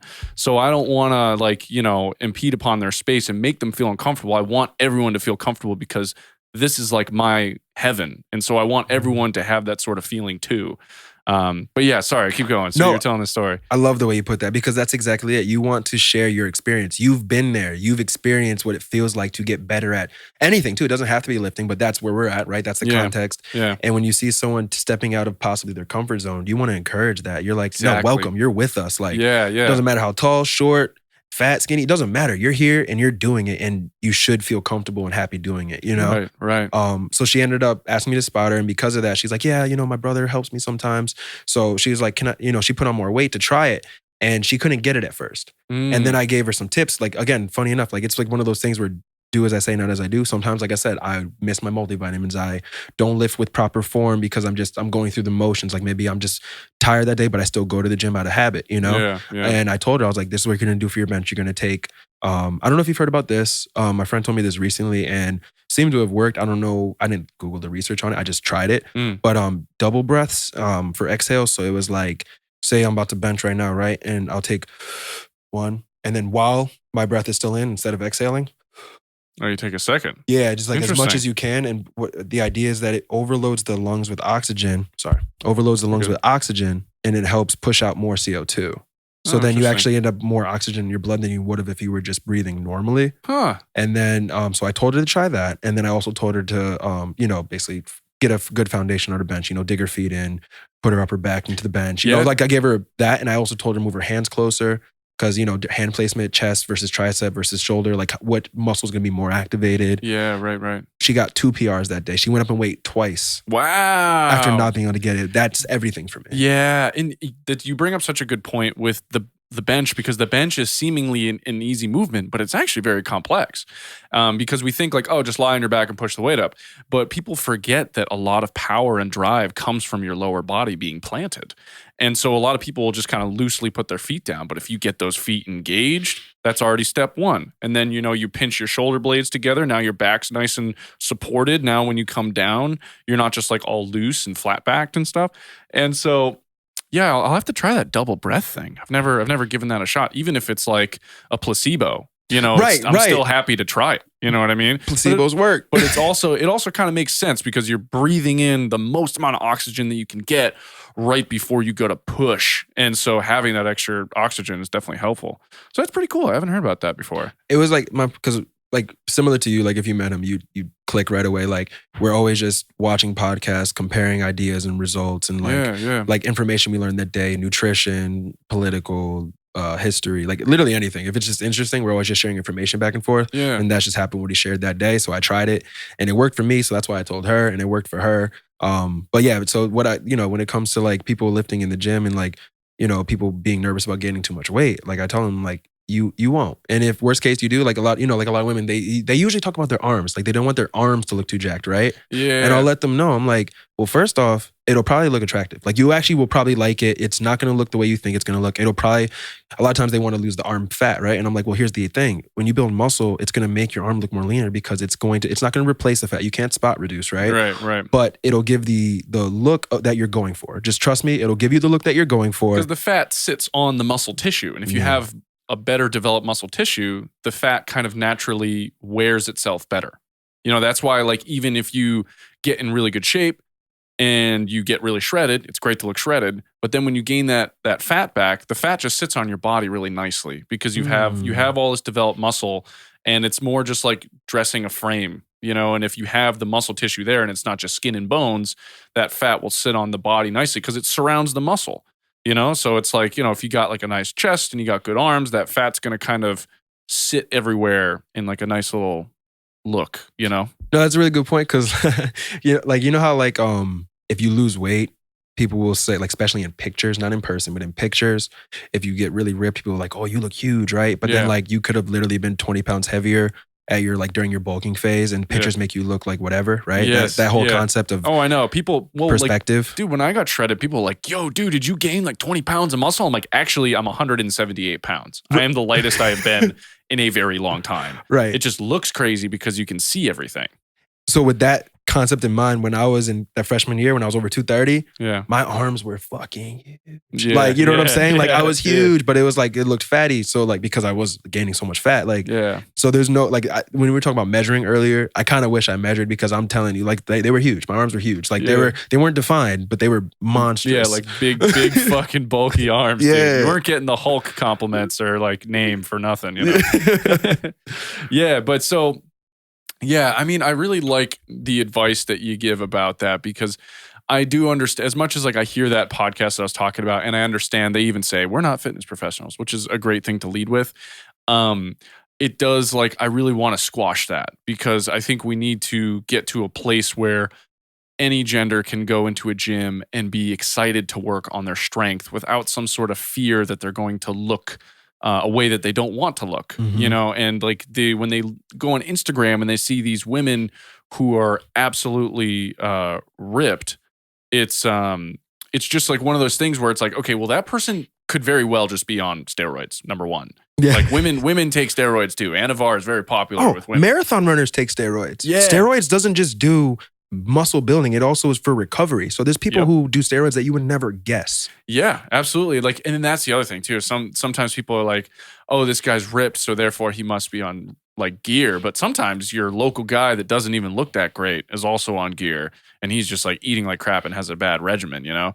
And like, it seemed like you had a comment about that. Yeah, it makes me think of like the people, like the memes on, the fitness memes where it's like, the person who's really about fitness is, wearing like just whatever. But then the person who just started fitness is wearing like full Gymshark. They got their gym bag, Rogue gear inside the bag. Like dry scooping pre-workout. Yeah. Oh my God, that's a trend that needs to end.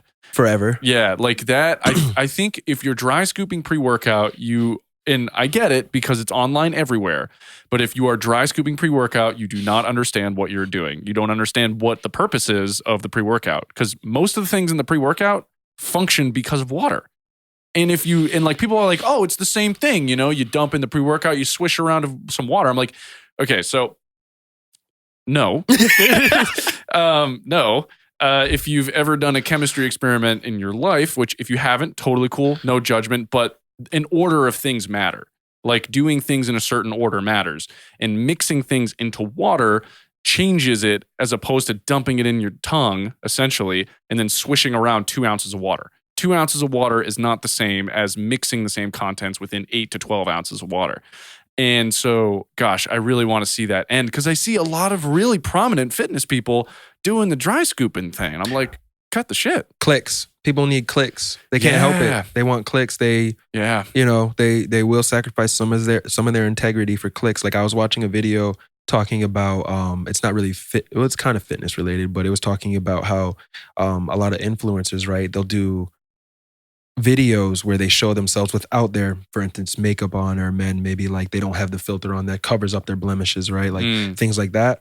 But the person that was making the video made the point. They're like, if you think these people are doing this to be transparent, they're not. They know that videos like this will get them even more clicks because it looks like they're being transparent. Yeah, like, oh, look how authentic I'm being. Yeah, if you gotta try to be authentic, like you've already lost because it showcases how most of the time you're not. And so like and I get it because like I also understand like, hey, like because I think this happens more so with females than it does with males, where you'll see on like a girl's Instagram page, it'll be like, oh, this is a picture of me posed, and then this is a picture of me relaxed, you know? Facts. And I get those kind of posts because I think it's probably good to have more content like that to make sure that to balance out all the perfect posts with the like, hey, by the way, like I know you think I look perfect and amazing all the time, but also recognize I have these moments where like, yeah, when I sit down and I relax, like, the fat doesn't just like, it's chilling, and like I'm going to have rolls when I sit. That's so common. If you want to not have rolls when you sit, you got to be intentional about that shit, or you got to be dummy lean. I mean, either way. And even when I get my leanest, dude, I've been like stupid lean before. And even, I'll sit down, relax. You still get the little curls going.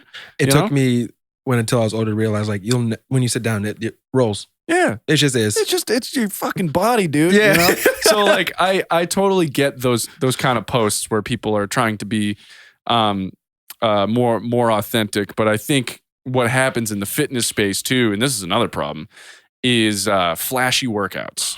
And the other thing that needs to stop is the stupid, like, the pull-up assist machine, and then like girls are pressing, or I want to say girls and guys, but like people are pressing down, like they're doing a leg press on the assisted pull-up machine. Oh God. Dude, it's got to stop. There's no reason for that. Yeah, because if the weight weighed enough, you would just step up. Because it would be too hard for you to push down. So you would step up. So the better workout is to stop doing that, grab dumbbells and do step-ups. Like that's going to be way better than sitting there on a machine and doing 30 million reps on a weight that is essentially air. Like I've never understood that. I think it's again clicks, right? Like what sex sells. First off. Yeah. So what do the guys do? I'm not going to say names. Actually, I'm going to say a name. Screw it. The smallest lifter around, Bradley Martin. No, I'm gonna stop. Yeah, dude, that guy. Now, if we're talking gorillas. Amazing. Dude, that guy makes no sense. Massive. And then strong too. Like definitely a lot of natural. You know what I mean? No. Has to be. Must be. That's God-given strength right there. Natural. Not to take away from all the work that he's done. And he got it all, not just the one. It could be multiple gods or no gods at all. You know, it's just before. Yeah. Yeah, like he does videos where he's bench pressing 3 women on each side, or stuff like that, or like the one where women are doing the glute machine, but they're instead of sitting down, they're elevated so that you can see everything. Oh, but it doesn't actually hit the glutes any harder, right? Yeah, I know. Like men will use women, like rap videos, right? Men will use women in their videos to get clicks. Women will use themselves in videos to get clicks. You know what I'm saying? You show a certain angle, all of that. I think that's where a lot of those, I guess you can say, creative fitness exercises come from. Is how can I get people to click on this? You know what I'm saying? Yeah, and there's a lot of like. A lot of stuff that like I think a lot of newer people are looking at in the general population, and they think like, oh, this workout where you do a squat to shoulder press to like jumping jack is the reason that this person is in shape. And it looks really flashy for Instagram, but the reality is that person probably did squats independently for a very long time, and they probably did shoulder press independently for a long time. But those things are kind of boring because everyone knows those workouts. So we're going to combine them and we're going to make it look like this crazy fancy thing that most people can't even perform with good form anyway. Yeah. And so I guess the point that I'm trying to make is like the best exercises and programs are usually some of the simplest stuff. And then you just are changing maybe the sets and reps and the rest time. I mean, that's just like diet too. Everyone wants to start a new diet. I'm on keto. I'm on no carbs. I'm on only stuff that comes from this continent. There's always some sort of diet. I'm carnivore. I'm gonna go vegan for weight loss. Like people think that like, oh, this person lost weight because they went vegan. It's like, yeah, they might have lost weight because they went vegan because they were eating like tons and tons of like meat, dairy, like, dairy animal products.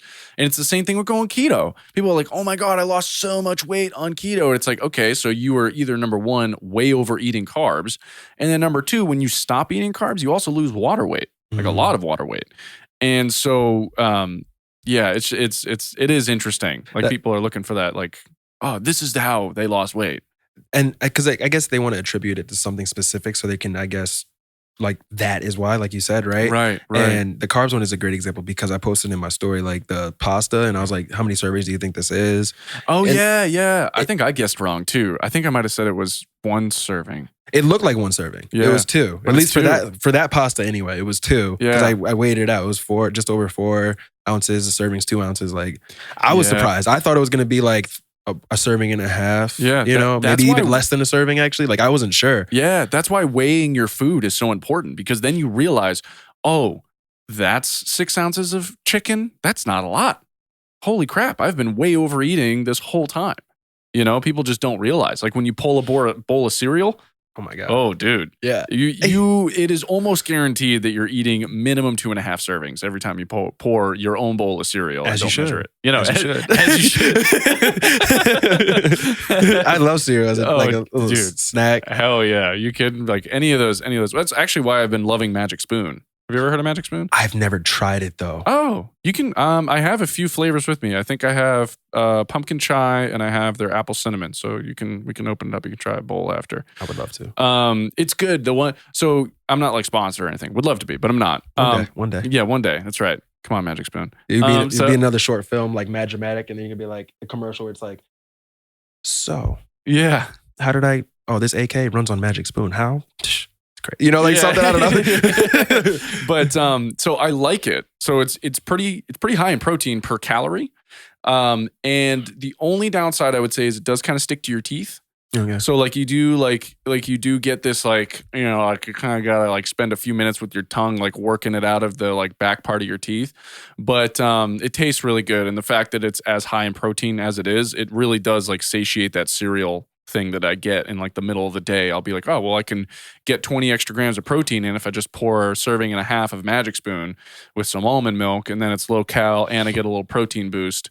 So that's a way that I treat that. But man, on the weekends, dude, the Reese's Puffs is like calling my name. Like, by the way, Reese's Puffs, dude. When we were kids, man. Yo, those are some of the most iconic commercials. I swear. They don't do them anymore. Like you said, they still remember them. Like jumping on the trampoline or like the splash of the milk and everything. Oh yeah. He's like the DJ. He's like doing the DJ, and there's like it's all like like it's like Reese's Cups that he's like DJing or whatever. Oh, it's Good great. times. I remember like mine used to be Frosted Flakes and Fruity Pebbles. Those were my like two big ones. And Cinnamon Toast Crunch. I mean, we're pretty similar, man. Because Fruity Pebbles is, you gotta watch out.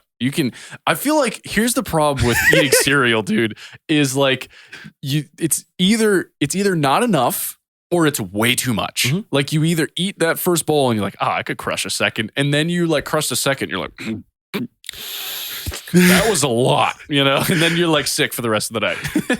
I'm gonna not relate to the second part. My stomach, I swear to you, is a blanket. I could like, maybe it's from just eating so much when I was younger. I can just never stop eating. That's my issue. Like I'm not playing. Like, like cereal. I'll be justifying it too. Like dumb. So you pour it right, you eat it, and then there's still milk left. You're like, well, I can't waste the milk. Yeah. Here comes another bowl. Oh, is that now I gotta add more milk. There's too much cereal to the milk. Yeah. That's amazing. That's so funny. So we'll switch gears here to round it out. Fitness isn't the only thing you do. Now, I'm just kind of learning about this today, but apparently you also do music stuff. Yeah, I don't really tell people because it's like a passion. So like I really haven't told people. So like, shoot, this is cool. It's too late. Exposing you here? A little bit, but it's good. Like it's fine because I know we talked about it. Like so I liked poetry ever since I was a kid. Like I guess one of the first poems I wrote was for my mom. But like when we were kids. I love that. And I still remember that. But yeah, like I like writing because of the emotion behind it. And I like writing because of the technical skill, right? Like that's why part of the reason why I like rap, right? Like easy one, Eminem. Whether you like the content of his lyrics, right? Understandably so if you don't like the content. Yeah. But you cannot deny the technical skill, especially if you understand how hard it is to, from a writing perspective, even take the music off, no beat, like just writing how he writes, the rhyming, the timing of the rhymes, the syllable matching, the assonance matching, the slant rhymes, you know what I'm saying? All those different things. Yeah. That is amazing. There's a reason why other rappers won't go against him, for instance, right? Stuff like that. Yeah. So I like the skill or technical side of it. And then I also like the emotional side of it, the fact that it can invoke emotion. So, and music motivates me. That's the one thing my sister always jokes about. She's like, I really get affected by music. Like, that's what I do for my runs. Like I go for a run and I'll have a playlist that's for that. So like a lot of the music hypes me up, and it's emotional, whether it's maybe angry might not be the right word, but something like rap, you know? So it's more like upbeat, like either flexing or inspirational, like, you know, something that's talking about like being better than you are now, and, you know, prospering, you know, because of your hard work. It could be maybe like I can run to the weekend because it's so emotional. You know what I'm saying? Like anything that just whatever that spark is, I'm out. You know, let's go.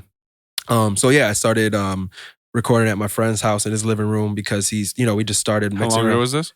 So during pandemic again, like pandemic opened up a lot of doors to just trying things because of the free time. Yeah. And he was recording because his whole family has done music since we were kids. Like they used to have a band. His older brother had a band called Animosity.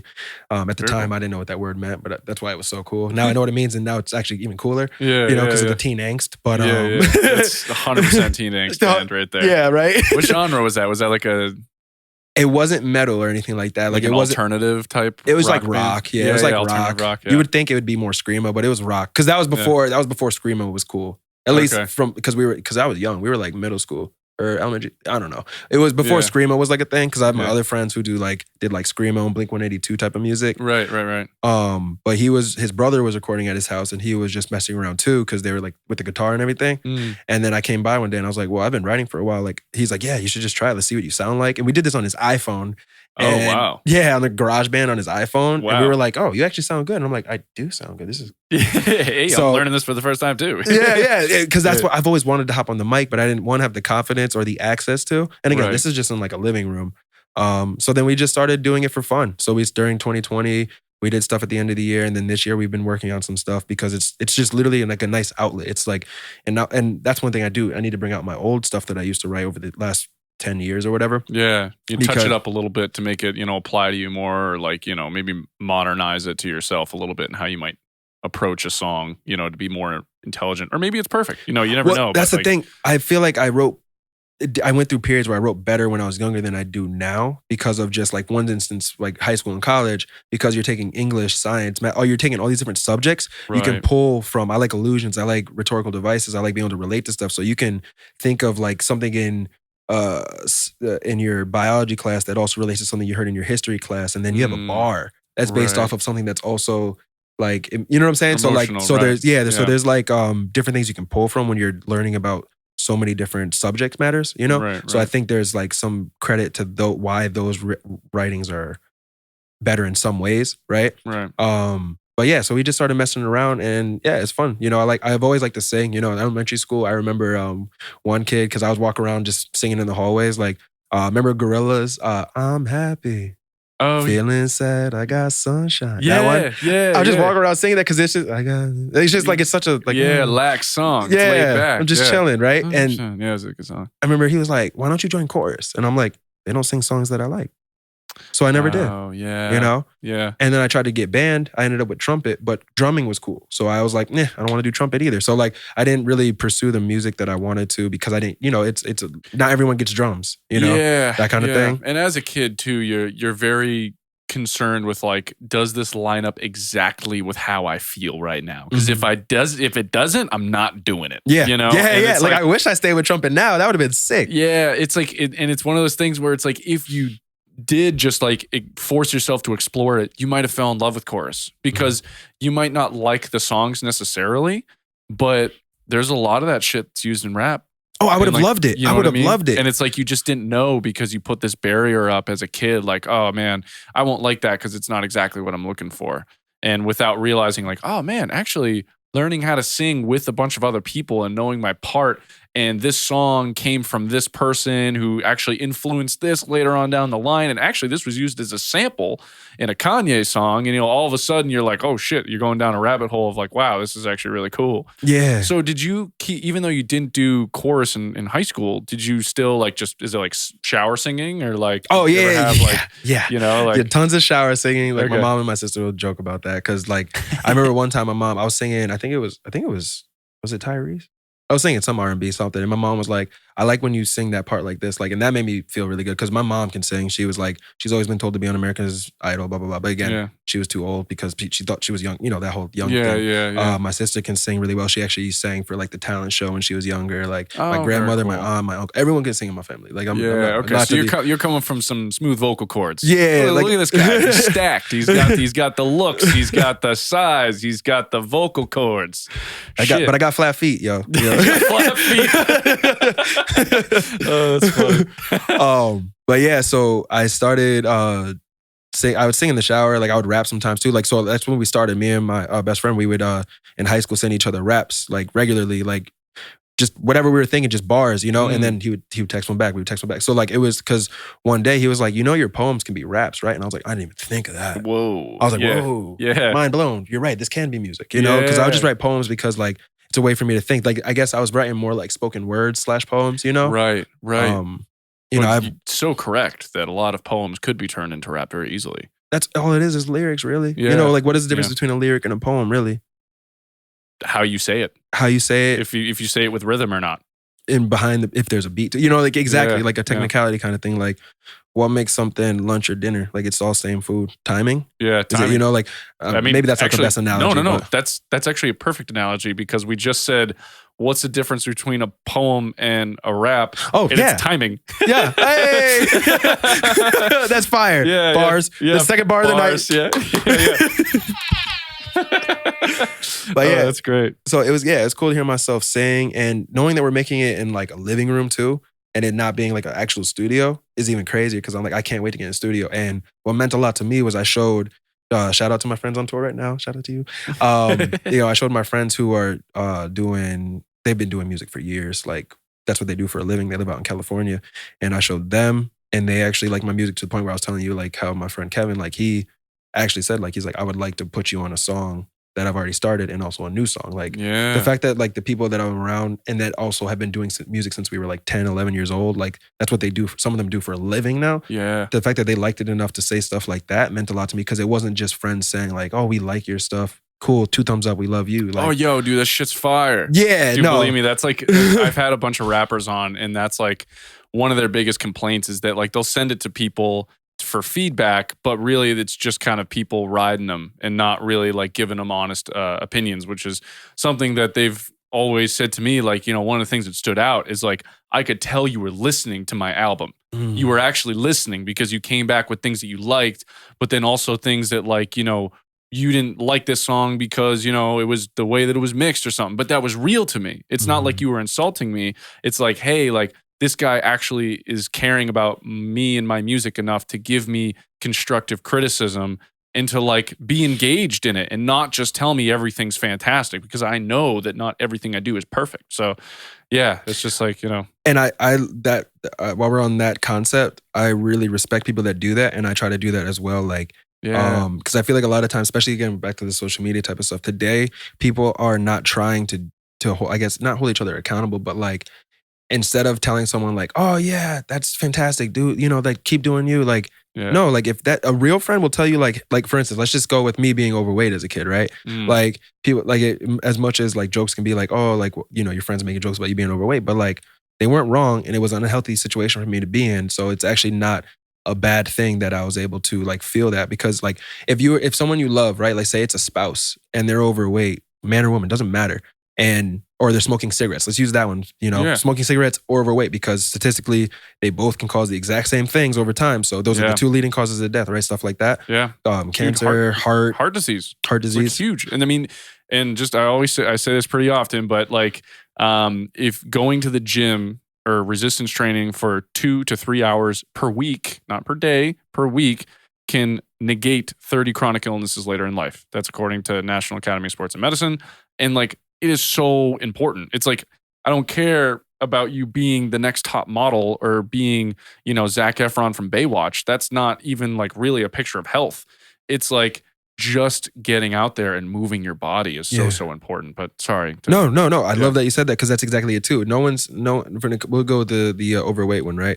If you have a partner that's overweight, it's like, if you have kids, like, don't you want to be there for your grandkids? Yeah. All right, then maybe don't live like this. You don't have to do anything crazy. No one's asking you to be, again, a model or anything like that. Yeah. But take better care of yourself. Like if you have a partner or a friend or a relative or, you know what I'm saying, and they smoke cigarettes a pack a day, like you can't just look at them and be like, just keep living your life, living your best. No, dude, like, if you really love them, you're going to tell them like, hey, like I love you. Please don't do this because I want to see you for as long as possible. Yeah, as long as possible. It's just like with like alcoholism. You know, you wouldn't look at an alcoholic and be like, oh, that's great. They just love to drink, you know? And it's like, but for some reason when we get to like, I guess my point is that we can have nuanced conversation that isn't just like hating on people that are overweight and like, you know, we can have a conversation that's not fat shaming someone while it's being positive about like, hey, living a healthier lifestyle. Right. Like, I don't hate you because you're overweight.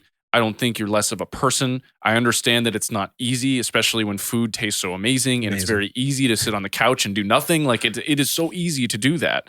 But there is an objective truth about health, and that being 100 pounds overweight is not good for your organs and body long term.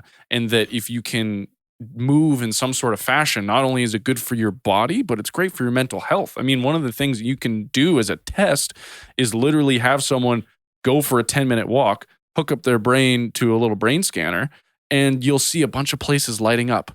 And it's like their brain's waking up, as opposed to someone who just sat and ate, you know? And so it's important that we can, like I said, have a nuanced conversation, allow for there to be like respect for people, whilst also understanding that health is real and that we want everyone to be as healthy as possible because it's better for everyone. It's literally better for everyone. Yeah. And that's another thing too, the whole like, oh, it doesn't affect you. It's like, well, actually, technically, we're getting technical, like say someone smokes cigarettes.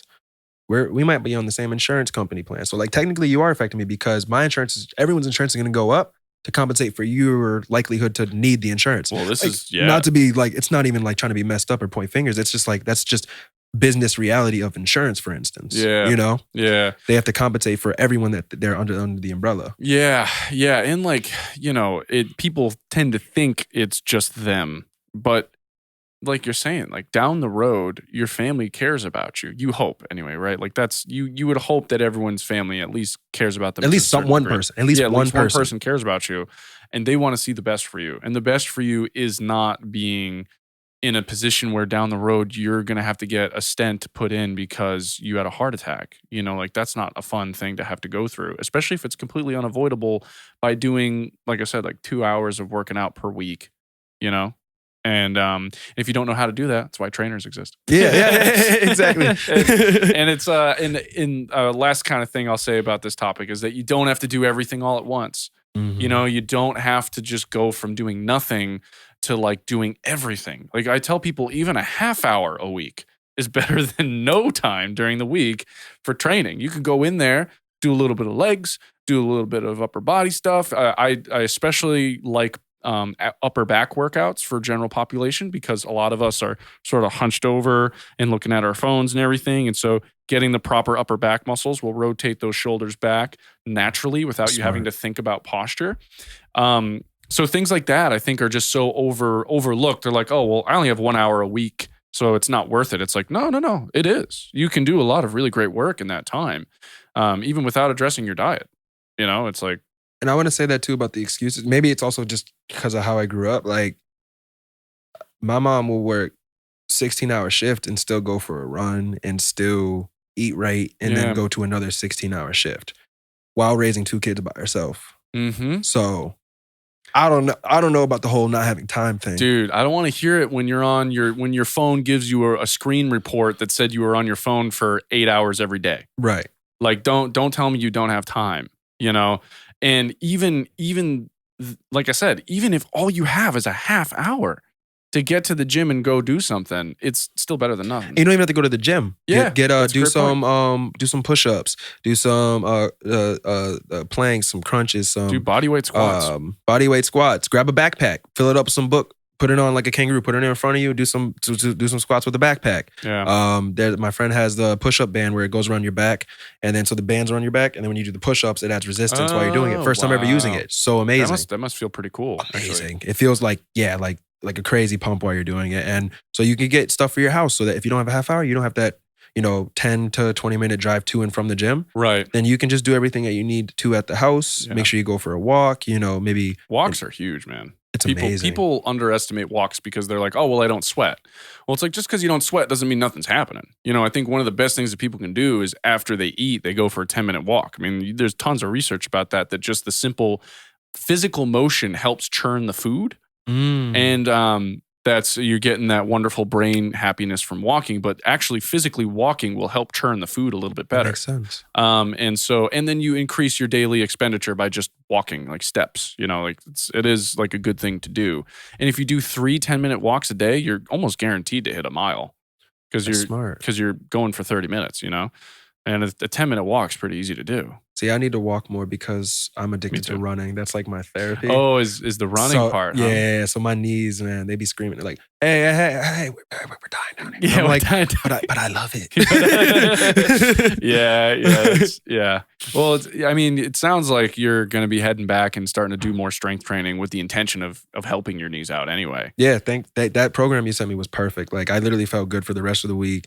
And then because of the program you sent me, I stretched more as well. Yeah. And then by the time I was training, with my clients, like the leg day wasn't that bad. I thought it was going to be awful. I thought I was going to walk in limping. Yeah. It was good. I was good. Yeah. Well, that's the wonderful magic of unilateral training. I mean, one of the dumbest posts I ever saw on Twitter was unilateral training is a waste of time when you can get more strength output by doing bilateral. It's like, yeah, but there's like so much benefit to doing a unilateral movement that you don't necessarily get with a bilateral movement. And that's sectioning off sides of your body to, because not everyone's legs or any part of the body is going to perform the same, but you can work on getting them to the same level of performance. That's for damn sure. I mean, that's one of the first benefits right there. Like my left leg when I was doing the Bulgarian split squats has way like noticeably less balance than my right leg. Like, ooh, yeah. And that's something I noticed. And like again, I'm flat foot, right? It's like if you saw X-ray in my feet, like my shit looked broken. Pancake. Yeah, it's bad. Like my bones literally like go like out, like wow. like because of how flat foot I am. And I've also been running nonstop for like 10 years Damn, now, wow. 8 years. Yeah, So it probably you got flat feet, huh? Yeah, yeah. Yeah, but like I'm lucky. It doesn't cause a lot of pain anymore. That's good. So I don't need to get surgery, which is super lucky because very good, most people, like with how extreme it is, if it was causing pain, then they would need surgery. But I'm lucky I don't. So that's when they recommend it if there's pain. Right. Yeah. Again, lucky. And then I'm hoping it doesn't affect my back too much. When I saw a chiropractor, he said my corrections didn't need to be anything crazy. Okay. I stopped seeing him because I hurt my back. It was my fault, but I was more prone to being injured because I was seeing him. And I was like, interesting, right? Because he's putting you in a looser state, and then you're like, oh, I feel great, go to the gym, and then you're at a point where you're way more flexible than you are mobile, and so you don't have that strength and that range of motion, and that's where the injury occurs, essentially. Yep, that's exactly what happened. I basically deadlifted 3 days in a row.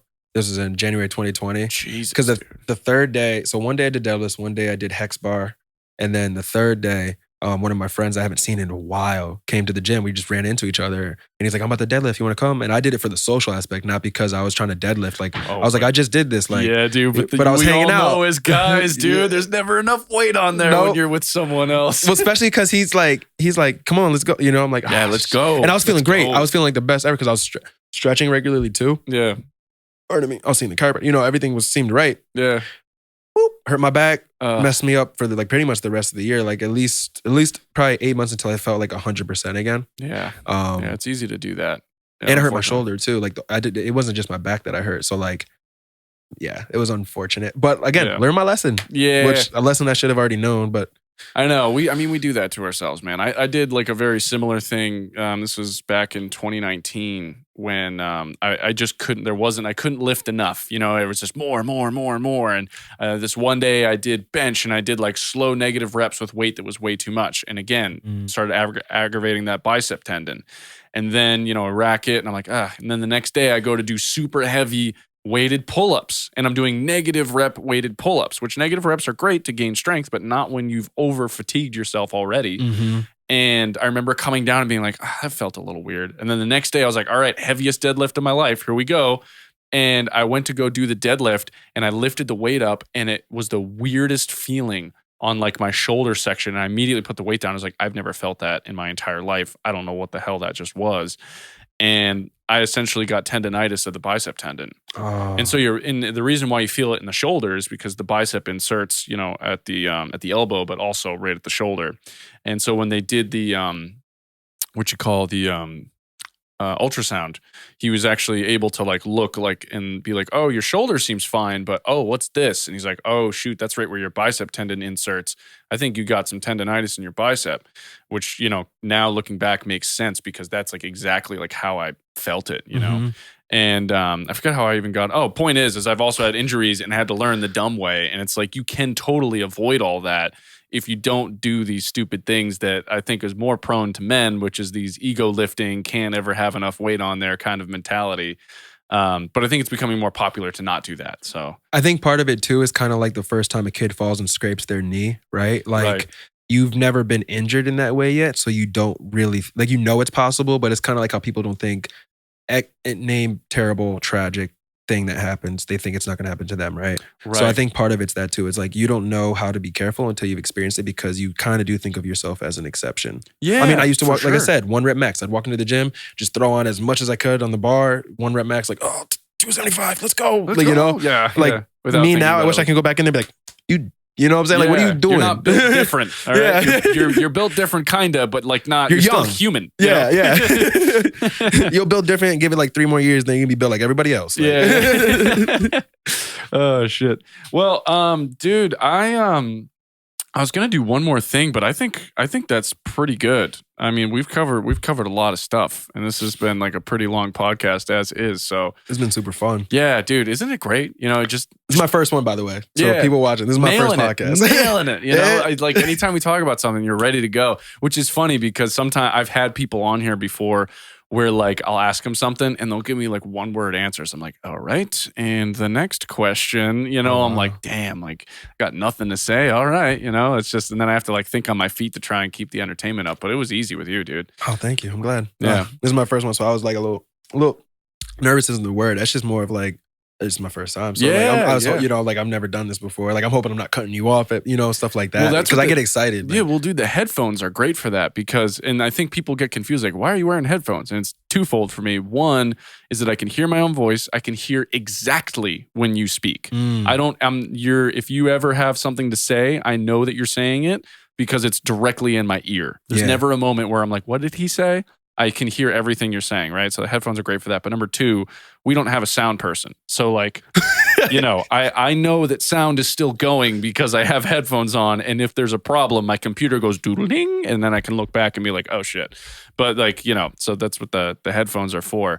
But yeah, dude, you killed it. Hell yeah. I'm glad. Yeah, this is super fun. It was like, it's cool too to like be able to talk about like opinions on fitness stuff, like on a like a larger basis or more of a conversational basis, because like some people need to hear it more, just because like out of safety, like whether it's safety or encouragement or inspiration, like it's just like you can do it. Yeah. And please do it safely. That's basically, I feel like that's our message, right? Like I want you to do this for yourself and I want you to do it safely. Right. And then go out there and do it. Yeah. And then also understand the reason why we start with your story is because we want people to understand that like people aren't just jacked intrinsically.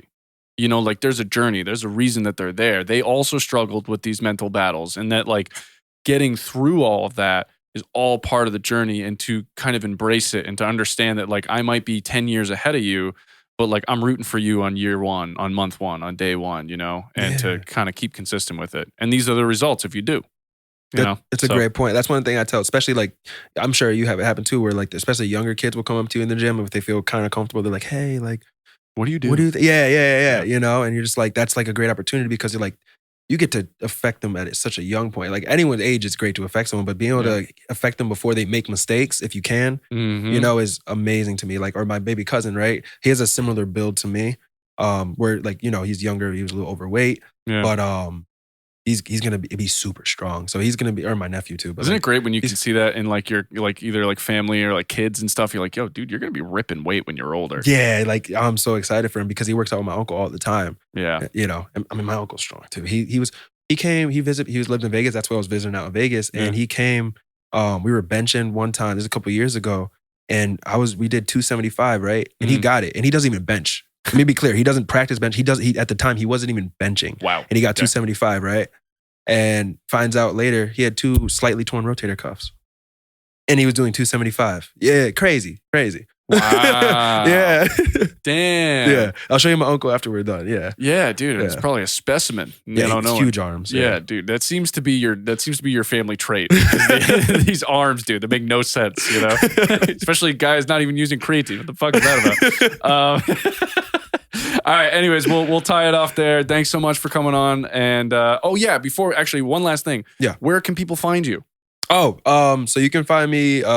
My public Instagram is JR Fitness 2020. So it's JAYAR Fitness 2020. 2020 has nothing to do with the election. I do 2020 because it's more metaphorical. It gets back to the writing thing. Like the vision is clear, like my mission. Nice. So that's why I did 2020. So I did that years ago. And then JR, I spell it phonetically so you don't think it's Junior. One of my nicknames in college, because my name's Joshua, so I might as well be John Smith. It's a super popular name. So like my nicknames were J, JR, a whole bunch of different names. So JR is just what I went with because again, it was a public page. And I didn't want to use my real name at the time. Now it says my name on there now. But JR Fitness 2020 is where you'll find me. All right, dude. We'll have you back on at some point, and great to have you. And sweet. Yeah. See ya. Thank you for having me. Thanks so much for listening to Bone Apple Tea. If you like the show, please give us a follow, like, comment, subscribe, whatever it is. Tell your friends about it. And make sure to follow us on Instagram. That's Bone Apple TV, BoneAppleTeav